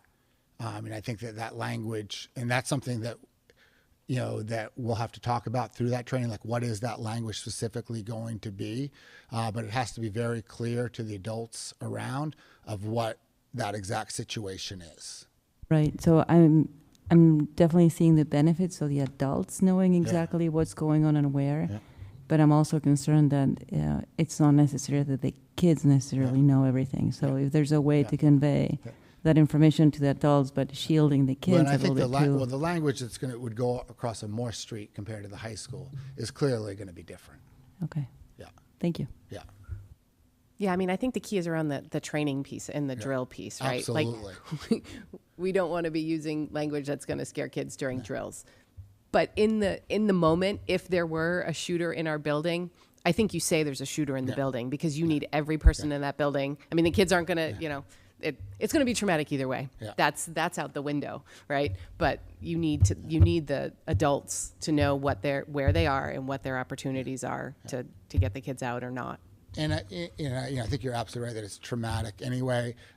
Like for myself as a principal and hearing from kids and parents, there's definitely some kids that have anxiety about the drills that we do, but I actually get more phone calls from parents and kids talking to me about what's our safety plan, like what is it, what is this, and like they're reassured once they hear what our plans are and what that is. So there's anxiety on both ends, that we're working with kids on. And, just like with anything we do, we're focused on teaching the skills and how we teach the skills, even within Freeport Middle School. It might be different for different kids, based on, their needs. So it's always, for certain kids, it has to be individualized to meet the needs, but we need to make sure we're still hitting the standards that we need to hit to keep the building safe. Mara? Thank you, Ray, for this. It's really helpful. And I appreciate the work that you've been doing and Officer McManus and the Safety Committee to tackle this difficult topic. I was wondering if you could clarify a couple of things for me. So Alice is specifically an active shooter training. Is that right? So Alice is really focused on, active shooter. There are concepts of it around the clear and consistent language that kind of applies to everything. So, like on all things you do, they recommend that you have clear and consistent language for your communication there. So the Alice is really, like when you look at that, like in the acronym, the alert talks about, that's the alert and the communication you're doing, but it also trains you to be aware and, observing things around you. Like that's part of the training that goes on, teaching everyone to observe and then how to alert with that. But it's really how we would, their main focus is how you would react to an active shooter in your building. Then they touch on other, communication things and observation skills that will help prevent, something you can hopefully see something earlier. Okay, thank you. And you said that you had an opportunity to see some drills. Could you describe to me what the counter aspect is? So I did not. I have seen only drills of that. And that clearly varies drastically by different grade levels. It's really to create a distraction, some sort of noise, some sort of, to, make it harder for if you're in a classroom with an active shooter. Just like at a basketball game when they scream and yell when someone's, taking a free throw, to distract them. Same thing, like one of the things they'll say is, if they're in the room and shooting, you want to make sure you're screaming. You're throwing things. It might not be throwing at the shooter, but you're throwing it in a different way, so they're looking different ways. So it's not necessarily attacking, that person, but it's causing distractions, counter activities there to help do that. So that, so it will look different at different levels with that. And you also mentioned to me that could include barricading doors, teaching students how to barricade doors. So in the lockdown, so right now, we lock the door, and the door's locked, and we go in there, and they go to the spot of the room where they can't be seen, and to barricade the door can be done with anything. The easiest way to do it is a wedge. You can buy a little metal wedge that you just put into the framing of the door, and then the door is jammed shut. There are other ways to do it with doors and with tables and chairs and everything, because what the research has shown in these situations is that the active shooter, if they can't get into something, will move on to the next location. And I think one of the examples of that was Virginia Tech, where one room where that wasn't, he was able to break into or get into. The room that was barricaded, that shot through, and only less people or more people survived in that room. So the easiest way is with a wedge that will be provided to all of our teachers, because that way the door is still not getting open, but it can be done other ways as well. And thank you. And I was wondering, then does that mean, I know it's kind of hard to say because you haven't done the training, or everyone hasn't done the training and made the decisions. You did the and training. I did mine pre-pandemic. Yeah. I'm going through my recertification right now, so I'm a little, I'm working on it. But I'll try my best to answer. Yeah, thank you. I appreciate Officer it. McManus has done some training with me too. But. Yeah. So this aspect, because I know you said you'll be setting an implementation plan. I'm wondering if students and teachers will be learning how to be taught how to barricade doors with like chairs and tables and things like that. And I think that's something that we would, see, talk about at the next, at the next level when the administrators and the people who have trained, and see how the different things, work with that, and hear from them. So I think that's probably a next step question. Mm-hmm. I would think that teachers would probably want to know that. Yeah. I think on the teacher side, speaking for my teachers, I think our teachers would want to know that's an option and have that in their head, so you can think about in advance, all right, I have this, this, and this, so you're not thinking on the spot. So I think that's definitely something we'd want to make sure teachers are aware of. And then I think, the students might vary on levels, but I think that's what the next group is hopefully to do. Thank you. And like I said, I really appreciate all your work on this and identifying a program and taking the training, I guess, and speaking with me about my concerns too. Yeah. And I appreciate your email, and I know you and I have talked, and I really think like where your concerns are around in the training, we have the same concerns. Yeah. Like that, you couldn't be more on, like that is the key to this being successful and good for kids. Yeah, I know we're both concerned about it being good for kids, and I guess my worry is that Alice is too focused on just an active shooter situation, and that there could be other options out there that may be more trauma informed. Part of what concerns me about this model is it's a for-profit company who's selling this training to schools, and I just want to make sure that they have the well-being and the social emotional well-being of our students and our teachers in mind, because this is just this is trauma potentially to experience. So I mean, Alice, their main focus is the active shooter, and that's where we're, adopting a lot of stuff. The other parts that we're taking from Alice is that clear and consistent language in other situations. And, I think in talking to Freeport Middle School staff about that, that's something they're looking forward to, is just getting that clear language, about the different situations coming forward. They just feel that it will put the kids more at ease and them more at ease and just help with things. So that's one thing that they're looking forward to, is that clear, consistent language. Yeah, Mara, I really appreciate you reiterating the centrality of the question of the social and emotional well-being and the potential for trauma. I suppose my question is also, I'm realizing there's an assumption that I've been holding that is baked into this, which is that it's not that we are, as an RSU, throwing out our existing emergency preparedness plan, which I would hope, although I haven't heard any details of it, would consider those questions of how are we either before, during, or after preparing students for a potentially traumatic drill, or how are we working with the nurses or other counselors to be, again, preemptively during and post responding to this. But my understanding has just been that our adoption of the ALICE training protocol is to give us an additional skill set that would fall under that larger umbrella, but perhaps that was not the correct assumption. No, I think you're absolutely right. It's one more thing for one more specific situation, but we are pulling that clear language, there, because we think that can benefit us in a lot of settings. Beth.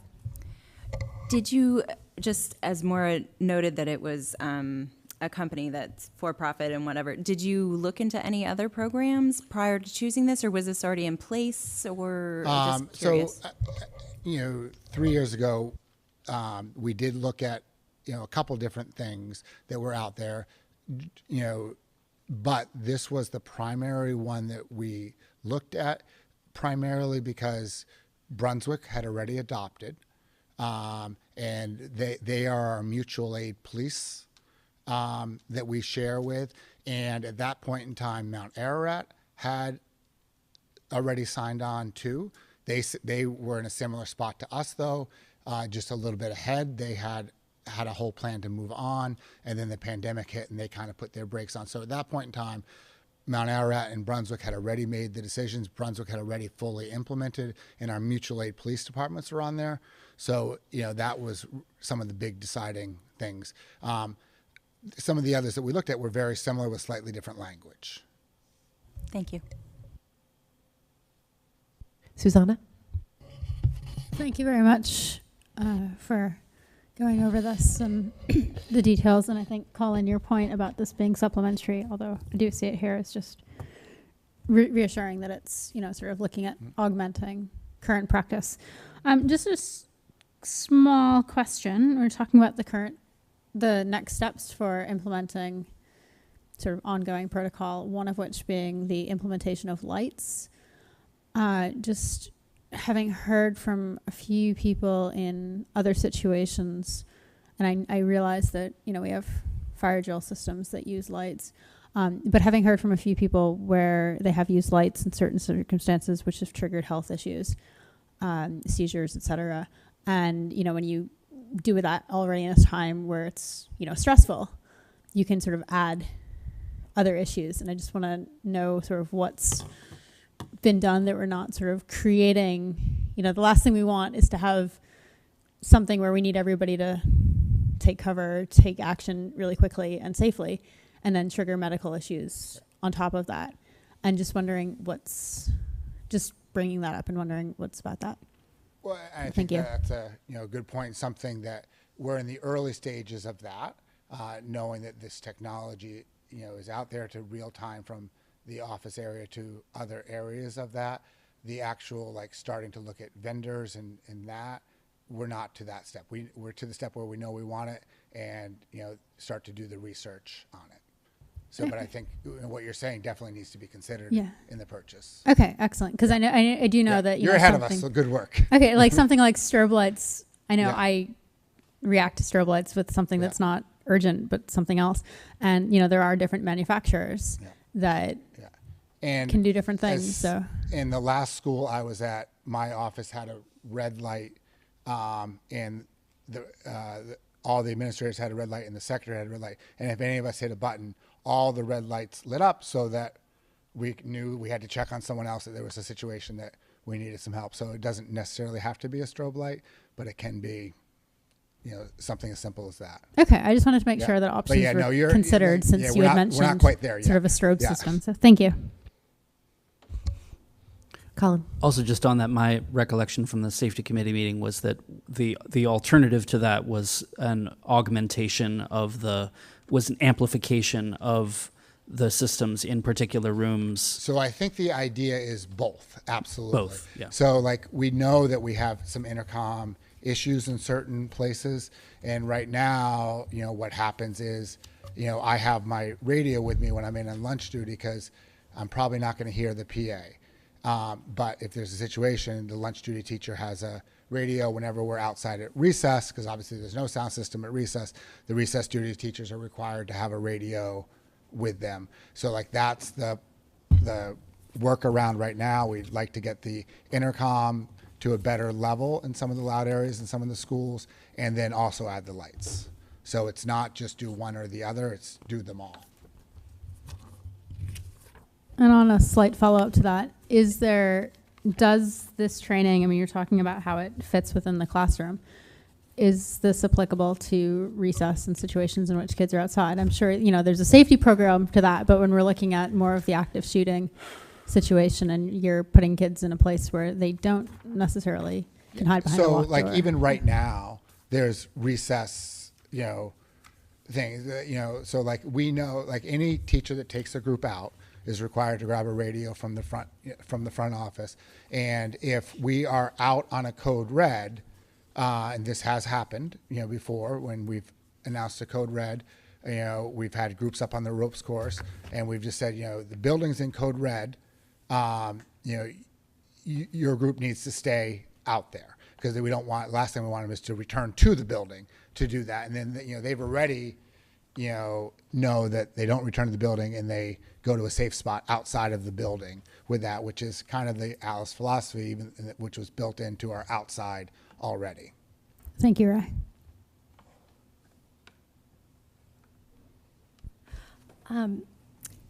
I would like to see us revisit the decision to use this training because based on the information here, it's been 4 years since we made this decision.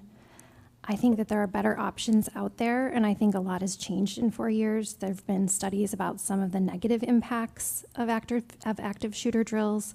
I think we know more now than we did then, and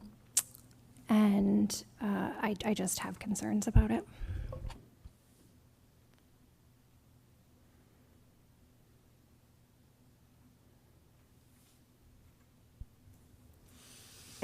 Jen. The only thing I want to say is that I just want to keep in mind that this is an update. So I just don't want to open this up to like a long, I mean, if this is something that we want to put on the agenda for, to talk about next year, but I feel like, we have to be cognizant that this was an update of what's going on and not to move to a whole discussion of changing our entire program. Yeah, there's not a vote on this. It was, in fact, an update. So thank you for that clarification. Michelle, can I ask a quick question? Yes. What is our fiscal obligation to Alice or to the entity that coordinates it? Now we've paid for the trainers that are going next week. Okay. So, but if we were to decide after that training that we no longer wanted to be involved, and it's changed a lot since 4 years, or there are things that we didn't like or anything like that, I would expect that group to come back to you and say, this is not something we feel comfortable with, and we want to look at something different, or this is not that, or it could be that, I think RSU5 gets a lot of credit on like Teachers College with the Columbia University stuff. We put in some augmentations to that, and guess what TC's doing now? They're adopting what we adopted 5 years ago as additions into it. So like, if we go through that and say, oh, but we want to do this slightly different, yeah, we might not be doing Alice, but we're doing it to fit our community and our kids. And, that's, another option. Now obviously if we're switching some things around, we'd let you know as well with that. But yeah, I think that there's definitely that. And I would hope that group, feels empowered, that if they don't feel comfortable, they let people know. And you can, I'm a little cautious to cherry pick the things, only the things that feel comfortable to us, because I think this is hard stuff we're dealing with. As I said, we'll come back if we were to. Yeah. But we could. Yes. Right. I mean, there's no requirement that says you either do it our way or you don't say you're Alice trained. Like we pay for the say training. You're Alice trained. Right. Who right. Really we cares. pay for the training. And we do with it as we will. Yeah. Yeah. I mean, it's not like we're, obligated to them in any way. Yeah. It's not a state requirement, but this is, this model of active shooter is what's endorsed by, but there are other people endorsed by, the Homeland Security and Secret Service. And I think the key is around empowering teachers to make decisions. Like one of the things I said to my teachers, when I talked to them about it over the last couple of years, it's what a lot of, good teachers who have an idea of, what's going on around them probably would have done anyway. And, but now we're empowering them to make those decisions, to do that. So I think that it's really, it's giving the teachers the chance and the power to make a decision that they think is best for their kids in an emergency situation, as opposed to no matter what the situation is, you close the door, you lock the door, you hide. There's multiple choices. Like that's the part that having the teachers have the choice that I'm passionate about. The training, I think, is, as Colin said, the how that's going to look, you definitely, that's a concern as well for the elementary principals. And, I have confidence that they are going to have it that fits, our elementary kids. They're doing it now with the Code Red drills that we're doing. I mean, we're doing active shooter training now with the Code Reds. I mean, that's what that is. And that's what's required by the state to do. That's the part that I think speaks to me the most, is the ability to provide real-time information so they can make decisions, right? So, the best thing to do, if it's safe to do, is to get the kids out of the building. So if you know where they are and you know where you are relative to that, you have teachers who could make that decision, as opposed to we all just go and lock the doors and pray for the best. I mean, wait for the police to come. And we all saw how that works. So and that's what our system is right now. Yeah. Bali. Thank you, Ray. So is there any way to communicate to the 12 people who are getting trained that they are there to participate with a critical eye, and that no one expects them to come back and regurgitate the information and train other people on what they learn, but that they can own the information that they receive and tweak it as needed, so that they know that they have agency over the process. They're not just getting trained to train others exactly the way they were trained. And I think the biggest where, from what I've seen and I wouldn't say it's necessarily tweaking the ALICE system, it's making the training fit age appropriate. And I don't even think that's an official tweak with ALICE, is that age appropriate training. Just because there's certain skills that kids need to have with that. I think that's the biggest part. But, I think that, we've heard from groups before, if it's standards at the high school, people know that if it's not going to work, we're going to come back and communicate it to you. Remote learning, we came back and told you. Hybrid learning, we came back and told you. Trust me, if it's not going to fit, we're going to come back and say, hey, this is what we have to do different. And Yeah, the we won't 12 be are quiet. from across all this, I So just it's- assumed it was 2 per building, but back to Colin, I That just would be made a that great assumption. plan. No, that's exactly what we're doing. It's 2 per building, and then Officer McManus and I are already trained. Maddie? Thank you, Ray. And Maura, I appreciate the concerns that you raise. It sounds to me like there's going to be oversight. I mean, that these 12 people will come back and be very involved in the process of how to implement, and that the building admins will also be very involved in the decisions around implementation. And every building will have an admin trained. And then there are also teachers being trained too.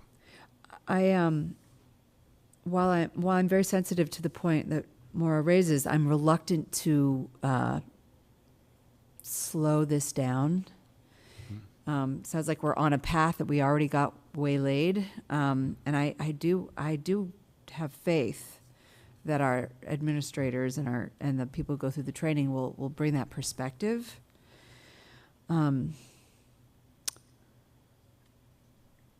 And the thing that you said that really made me not want to slow this down is, but I don't really understand it completely, is what is this mutual aid police situation? Like, what are the benefits to us doing the same kind of system that Brunswick is doing, and how does that? You can add to me if you advantage us? want, but I think it's so like if backup are called in, Brunswick is the department that comes, and they are already Alice trained as well. So they are the department that responds to us if we need additional officers. So it would be the potential for 2 different police forces to have different experiences In with different language. protocols. And like in the past, I have with Officer McManus taken place with the police departments of those 2 towns, active shooter trainings with them. You know, so like the 2 police departments do work together on their trainings and different things as well. What about Durham? This is RSU5. Yeah, but will Brunswick come to, I mean, I know it's county, right? Yeah. There's no, I mean, is there mutual aid agreements? And this is Malcolm we talked about this at the safety committee as well, and because Will brought it up, because this is a struggle that we have always struggled with on that, on who's going to come and do that. And I know that, and I don't know, you can share what you had talked about, Malcolm, a little, and I don't know, but like that definitely came up, and yeah. Good evening. Nice to meet all of you. This is all very new to me, but in the safety committee meeting, I know in the past, technically, state law allows us to respond anywhere in the state of Maine if there's an emergency. As the kind of the analogy I used, I can't go and run radar on downtown or Pleasant Street in Brunswick because I work for Freeport. But in emergencies, we can do that. Typically, we have mutual aid agreements in place, so that way. I used to work on night shift at 3 o'clock in the morning. I might have been the only person. So Brunswick would often come and back me up at times. In this type of emergency, numerous agencies would be responding, and continuity is our best ally. In police, we used to have 10 code. We still kind of use it, but we've even gone to the far more of plain talk and whatnot over the radio, because different agencies have different 10 codes or whatnot for their own things. One thing might mean something to them, and so the less confusion we can have, kind of the better. So that's where a lot of that has come into play. Susanna? Thank you very much, and thank you for that, Malcolm, and welcome. Just a question, because Maura shares a lot of the concerns that I have, and I've done some trauma-informed work around some of this in another area, which when I was doing some work in the Middle East, and we were dealing with kids in air raids and things like that. But just wondering whether, realizing that what we're talking about now, neither are we really voting on it, it's more that update, but that it's just a part of what the overall program for safety is.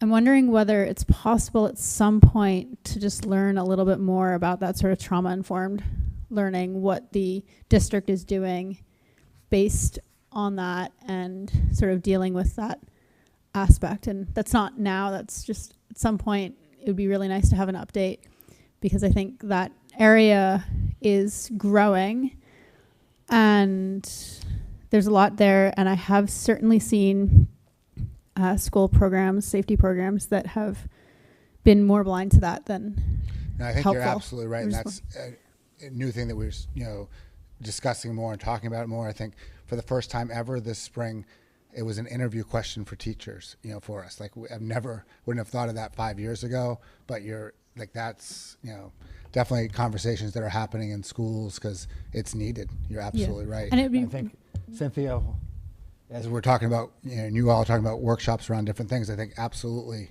I was just going to have Cynthia write it down. Yeah, just have Cynthia write it down.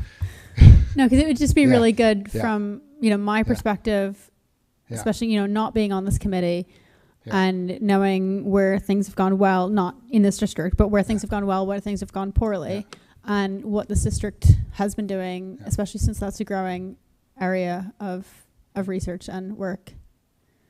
And I think one that's I've seen very impactful when it's done well and very bad results when it's not done well. So it'd just be, I think for me, it would be really helpful at some point.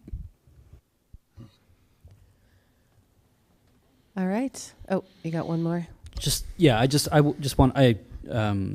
want to come back to what Mara said earlier in the evening, or perhaps it was afternoon when there was light here, about putting the question of the sort of safety protocol as a potential as a thing for us to talk about in August to potentially put on the agenda for next year. And I think that this conversation has made that all the more apparent that needs to happen. And I guess I would just accumulate the various points that have been brought up today in terms of the rationale for why we're doing the training, how it is supplementing the needs of the administrators and the staff at present. How are we considering a trauma-based approach, and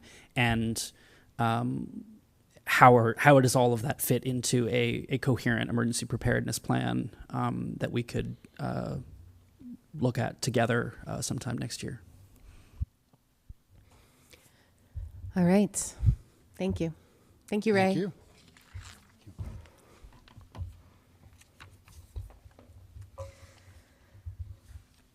All right. So F is the secure storage notification resolution. It's in your packet, so hopefully everyone had a chance to give it a read through. Obviously, this sort of stems from the same, I think, discussion that's prompted the update. Maura brought this to us, and we thought this was something we would bring to the board for consideration. I don't know if you want to provide any feedback on where this sort of came from, or. Sure. Thank you for putting it on the agenda to share with the board. So this is a draft resolution from an organization called Students Demand Action, and that's where the data in the resolution comes from. I'm a trained Be Smart educator, which is secure storage advocacy, and as part of that training, we emphasize a lot of the things that are in this resolution, which were actually, I had not really thought of before I became trained in this program.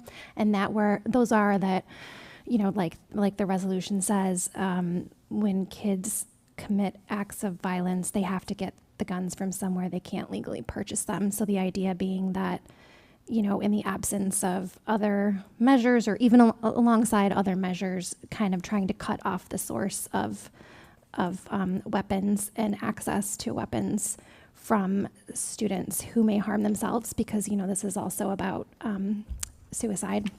Harm themselves or others could prevent some incidents, and really the goal is just to share information with parents about secure storage of firearms. I had an opportunity along with Lindsay Fertney a few years ago, the PTC invited us and we did the presentation, the education presentation for parents. So this is kind of just like would expand it to give it to all parents at once, not just, you know, the handful who came to that opportunity.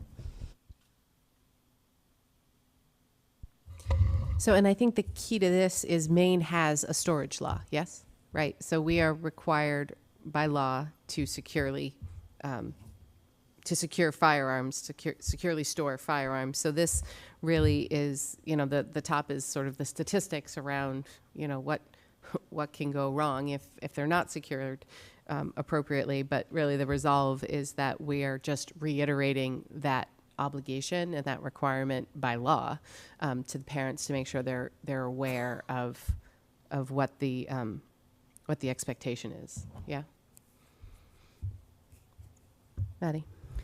I'm supportive of this idea. To me, it looks like it's about communication, and it's about, you know, keeping our students safe and just getting the word out, sort of like DARE.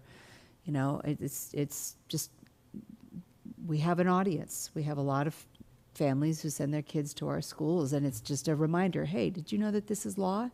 Ensure that you're practicing, you know, and keeping all our kids safe. I see no downside to this.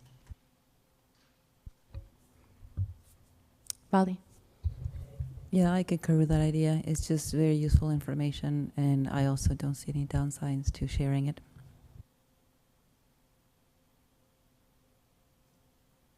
So this one, I think we do have a motion. So do I have a motion for consideration and approval to adopt the secure notification resolution? Susanna? I'm gonna get to questions. I'm just getting the motion on the floor. Susanna and Maddie, questions? Jen? Yeah. So I guess my question is, so this doesn't have anything on here about where this came from? Like where did all of the statistics come from on this resolution? I think you had said that students, I'm going to let Maura answer because Yep, the Students Demand Action organization. So the organization put this out? Yes. Oh, okay. I think that we should probably have that on there. It seems like this is just kind of like some random thing that's been written. Like it doesn't identify like the source. Right. Like I didn't know if Maura wrote it. I mean, you know what I mean? Yeah. I wasn't sure. The other thing I just want to wonder is like, are we sending this out to parents, or are we just going down to where we're creating an appropriate letter to talk about Correct. Okay, Yeah. so this isn't going out to anything. No. This is just for our knowledge, but we're directing the superintendent to create a letter that goes to parents about gun. Okay. Right. So basically, right. So Yep, I and in the think, handbook. yeah. So I think there's a couple of things. I think this becomes a permanent part of our meeting record, right? So this is now on the website. So if someone ever came back and Yep. said, where did this come from? They could come and look at this meeting and read this. And this was what we voted on. But I think you'll see it in the handbook, right? They'll put a section in the handbook for all the student handbooks across the district. And then there would be the letter. Okay, thank you. So, Beth. So since it says draft at the top, would that be changed into some, not a draft, but in reference that it was from Students Demand Action? Or like, would it just stay as this and be published, I guess, is my question. Well, I mean, I think it's already published. It's on the website because our packets don't go up again. I don't know. Yeah, we could. I mean, we might be able to convince Ginny to swap out a different one that says adopted and then maybe put a source data on the bottom. And then the date adopted. Well, the date would be today because it's on the. Right, no, I know that. Yeah. But I mean, it would say adopted, like on this. Oh, I see what you're saying. Yeah, okay. 6/15/22, yeah. I Maddie? was just going to say it's probably a draft because perhaps some school boards might debate some of the specific language in it, and they might resolve to do part of it, but not all of it. But not all of it, right. Right. Colin? Yeah, I'm in complete agreement. I think I'm not sure how it would fit in, but I think just to your point about the source, I think even just within that, I think probably as an educational body, modeling some good Quoting our sources. citation behavior, not just to the source of the of the draft, but to actually where these statistics are coming from, because I think that if we can model that in our documentation, perhaps it might make it easier for certain history teachers or English teachers to get their students to perhaps cite where they're getting their information from. Says the writer. I don't know how doable that is. Do you have access to that kind of detail to? I can Site? find out. Okay. Yeah, I can look into it. Okay. Yep. All right. So, motion for consideration and approval to adopt the resolution as discussed, right? So with those changes around the source and citations as available. Any other questions? I feel like Susanna would have to amend her motion, as I needed to amend my motion regarding wasn't that? Yeah, I mean, that's how we did it. I think you could do it that way. I mean, Okay. the policy we haven't historically, are you okay with? As somebody who's super anal about citations, that was something I was going to bring up if somebody didn't. So I'm fully supportive. Okay. And there also is a grammar thing or two in there that we could tweak if we wanted to. Well, I will leave that to you guys. And Beth, were you the second or was Maddie? You all right with that? Okay. All right. Any other comment, question? All those in favor? Great. Thank you. All right. Organizational business. All right. So this is where we get to, we do have some hiring. But really, this is the part that we do once a year in our last meeting in June to set up the chair and vice chair for next year, as well as the the committee assignments. So it's 3 different votes. One is for the chair, one is for the vice chair, and then we do the committees as a slate. So do I have a motion for consideration and approval to appoint a chair for the RSU number 5 Board of Directors to take effect July 1, 2022? Maddie and Jen, thank you. Anybody want to do it? I Is this where we nominate Michelle nominate Richardson. Yeah, I second that. Anybody else want to do it? No. I just want to provide the opportunity. Can I ask a question? Yeah. Are you willing to do it? Yes. Are you okay? I didn't care. I just want to You say will be my thank you in write-in advance. candidate as a board member next year, Jen, just saying.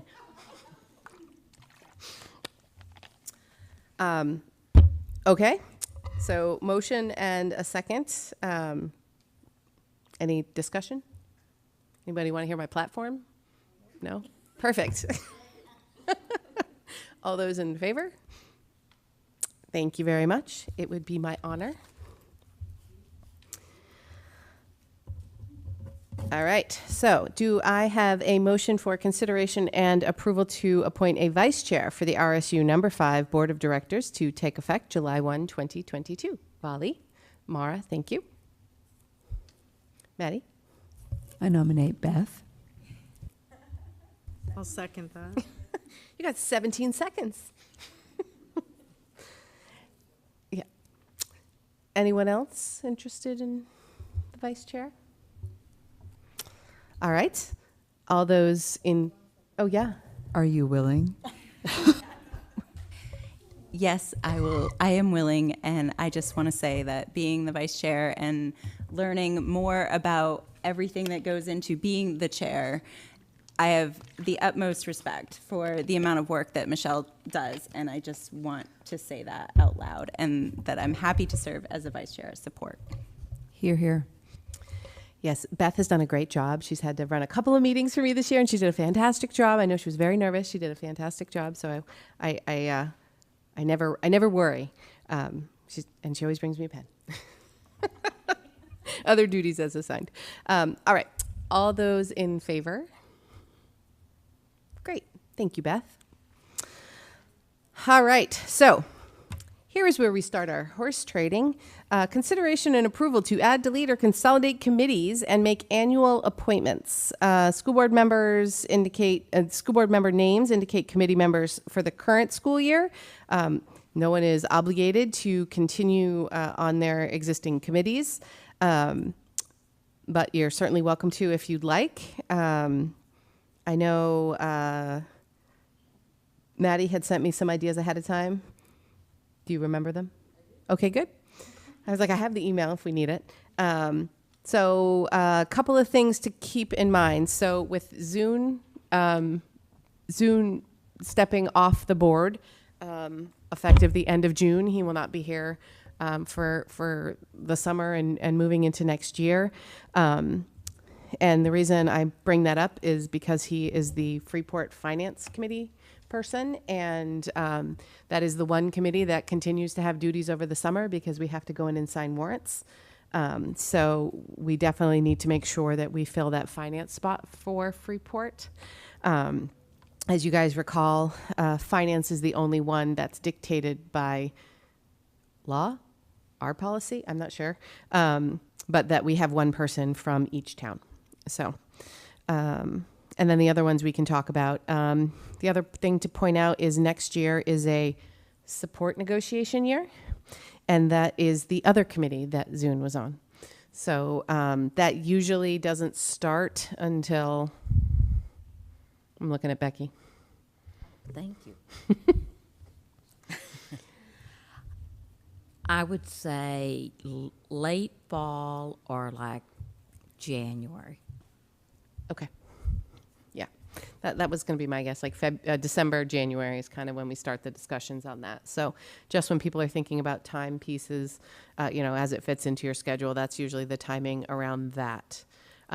Professional negotiations isn't next year, so we always keep people on there in case something comes up as it relates to as it relates to the contracts if we needed to get together. But that is not one that would be bargained next year. Susanna. May you just clarify for me the difference between professional and support negotiations? Yep. So our union is split into two. So our professional, what we call our professional contract, is the teachers and specialists, nurses. I'm trying to think of the recognition clause. That's the primary group, right? I think that's it. Yep. And then our support contract is kind of everybody else. So it's ed techs, it's our nutrition staff, it's our folks that work for dentists, the bus drivers, custodians, assistants, administrative assistants, executive assistants. So those are the two bargaining groups. Maddie. I'll step into that one. Support staff. Great. And then I think you had one that you wanted to free up for somebody, right? I'll come off stipend if someone else is willing. I don't need to. It's just that I only have a year left, and it's good experience. And somebody really wants it, they should do it. Anyone interested in stipend? I will say all of the hard work has been done. Is that what you were going to say, Jen? Yeah, I mean, I don't mind staying on it. I have to drive to Massachusetts, so I need to leave at 9 o'clock. But in order to do that, I'm going to offer up that I will do Region 10. I actually enjoyed doing it, and I would do it with Candy if she wanted to, because we did talk about 2. But if Candy wants to come off, I would certainly do it. Okay, then I would like to, because we did talk about that, and I want to stay true to what I believe we need to do, which is have 2 people on that board. So I'm willing to do that. I don't mind staying on my other ones. Those are both pretty low key. Okay. So. Thank you. Yeah, no problem. I could pick up stipend. I don't, if it's obviously not too much of a huge lift, and it'd be good to know what's up. So Okay. I can do that. So you're taking Maddie's spot, or you're taking Jen's spot? I would just take one of them. Whoever they can fight over it. Okay. All right. So we will put Beth there.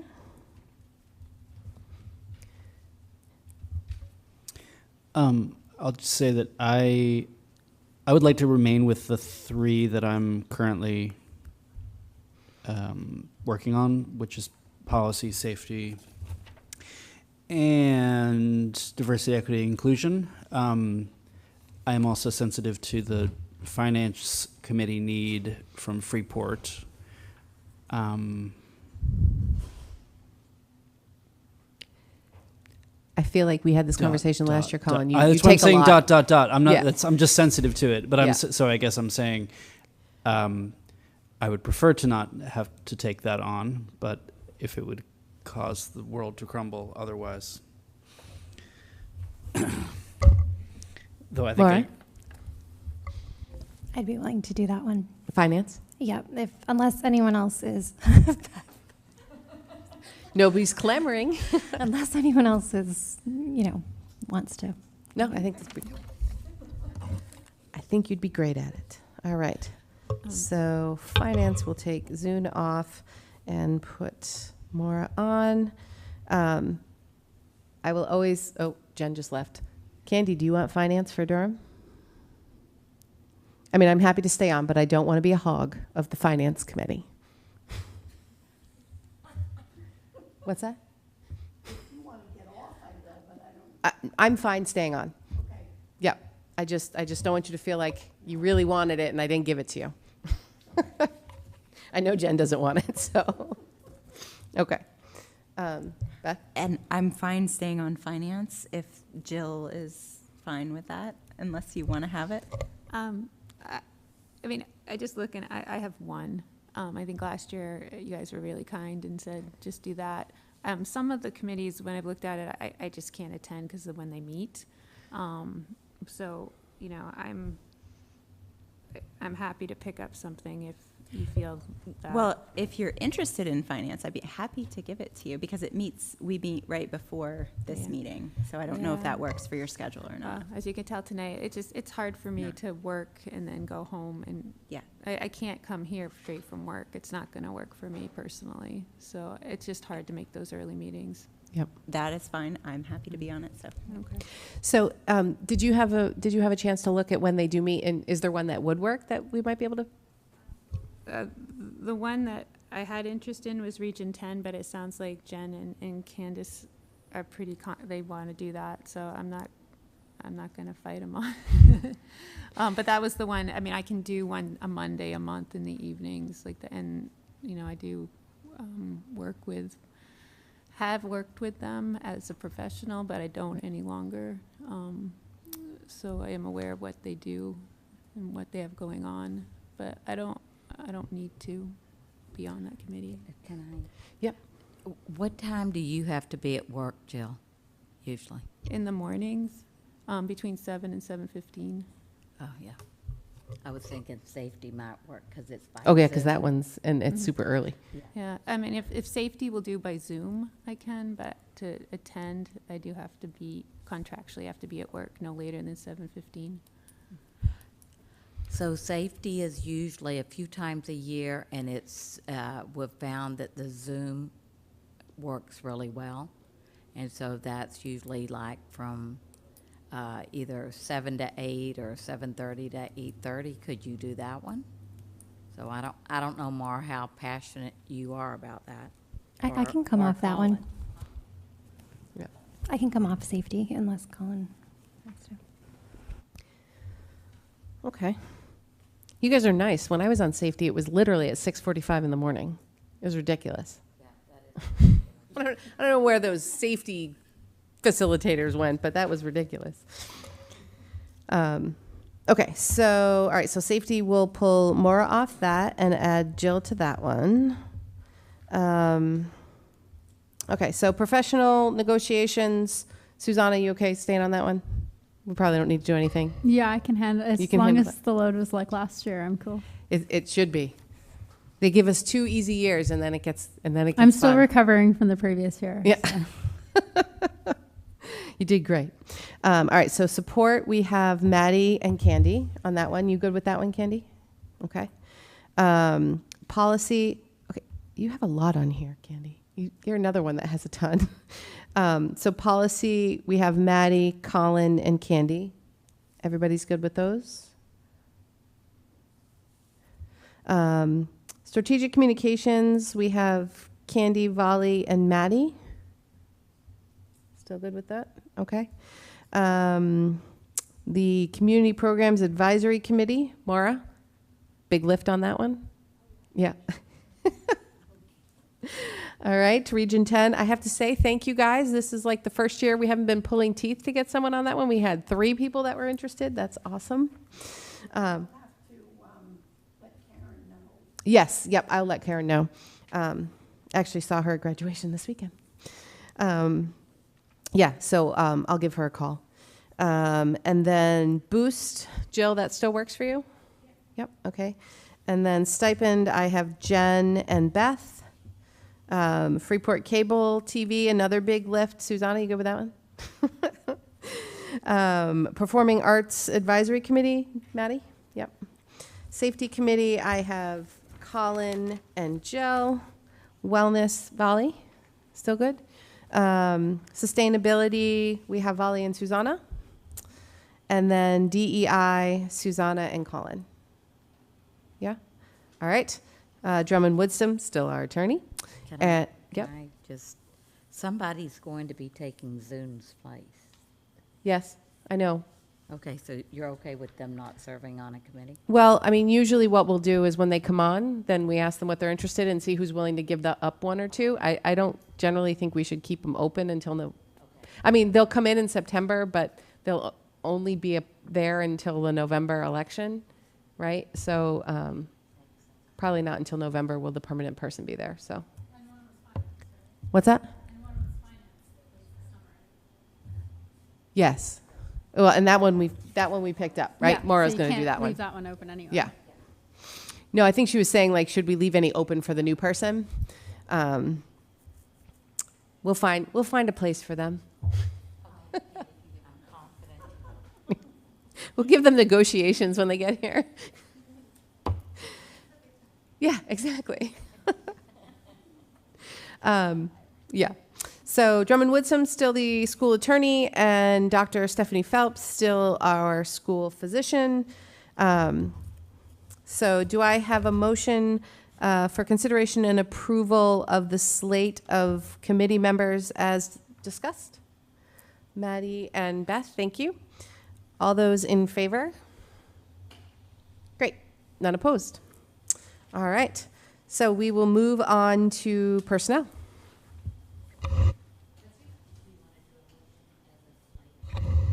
Yeah, because we have 4, right? Okay.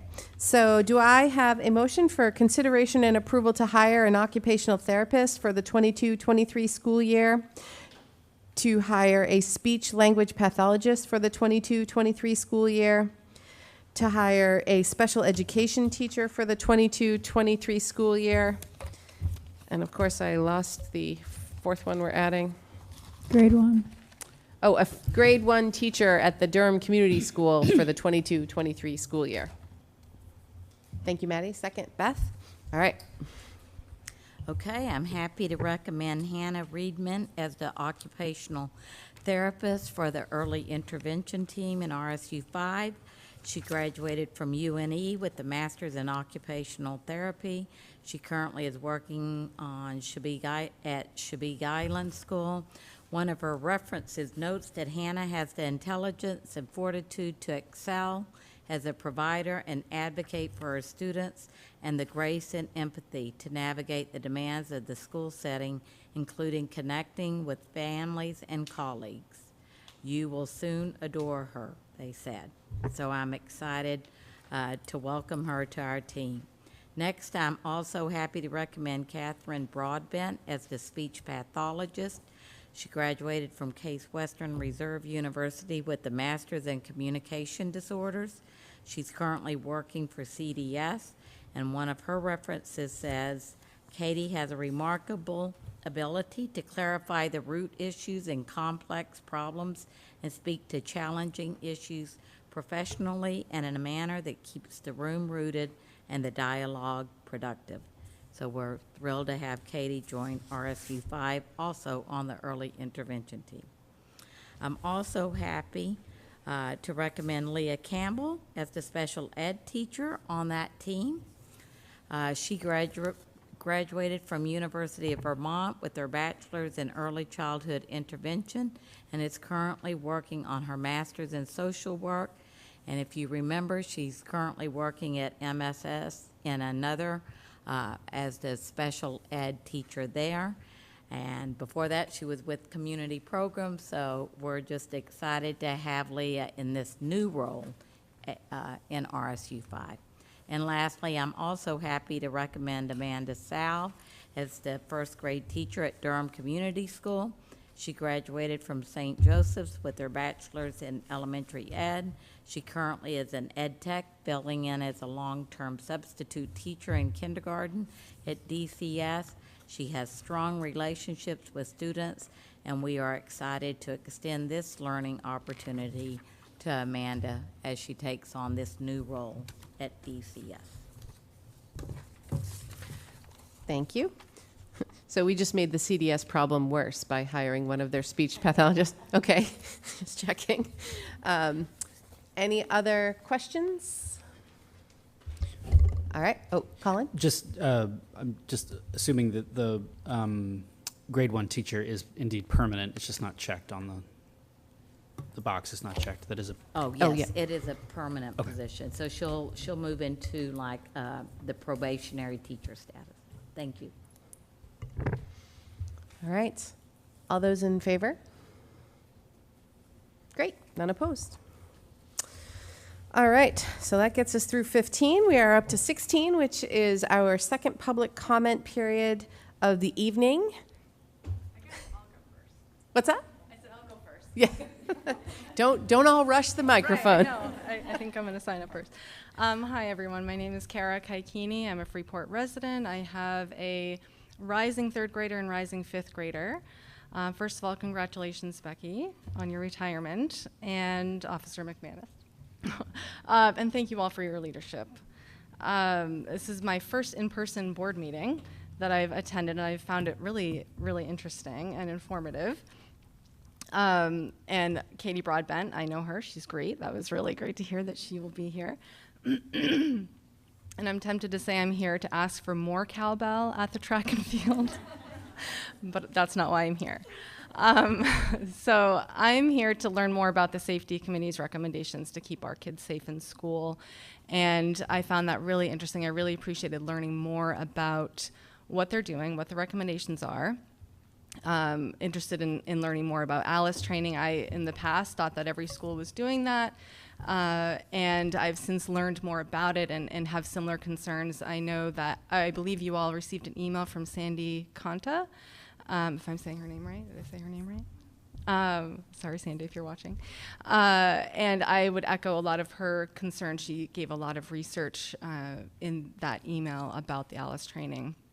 And so echoing a lot of the questions and concerns that came up in the discussion earlier.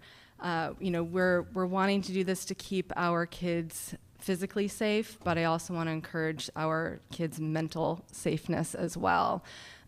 So whatever we do, wanting to keep that all in mind, and it sounds like that is definitely high priority.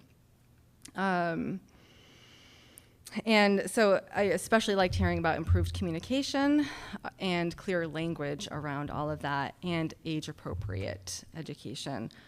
And trauma-informed education as well. I also have some experience in that and learning more about that, and would love to know more about what our district is doing around trauma-informed care and teaching in general. So that was really good to hear about. And so age-appropriate strategies, code red in elementary school, my kids would come home saying that they would do a drill in previous years and say that they, I would ask them, what was that for? And, in case an animal came into the building. And I knew better than that, obviously, and they know better than that now. This is happening, these events are happening in our country so often that they're starting to learn more about that. And I know that parents don't always know how to talk about this with the kids. So I appreciated the school's emails giving resources about that, but I think that for me, I didn't know, are they going to talk about this in school? And so I think parents would like to know that too. If my kid goes to school, are they going to hear about this from other kids on the playground? Do they need to hear about it from me? Will this be talked about in their classroom? You know, and of course, every age is going to be different. And I would really lean on the teachers to know what is going to be best for their students too. And there are many strategies recommended to prevent gun violence. And there are only so many things that our schools could do or should do. You know, the school board isn't going to do anything about access to assault rifles, right? You're not going to be doing anything to ban access to assault rifles. But you can educate districts' families on secure gun storage. So I really liked hearing about that. Thank you for voting on that. And I would also encourage you to invest in other ways to prevent gun violence and prevent past and current students from being those active shooters through investing in more, not maternal, that's the other work that I do, mental health services in school. And I don't already know enough about that to say whether or not we're doing enough, but I feel like there's always room for more improvement. And that's it. Thank you. Thank you, Kara. All right. I almost feel like we should let Becky make the motion. I know you're not allowed, but can I just want to remind everybody that Peggy has things that we need to sign. So yes. please, So don't go do running not out leave. any doors. Oh, yeah, Valley didn't know that. Sorry. You missed the vote, but not the signature. Yeah. Yeah. Yes, thank you for that reminder. Peggy has them set out. There's a set for each town set out on the tables back there. So do we have a motion to adjourn? And if we say no, then Becky can't ever leave, just saying. Jill, thank you. And Maura, all those in favor? Thank you. So my last official thank you to Becky before your departure in a few weeks. You are here for a few more weeks, but this is the last time you'll be on video. So thank you for all your work.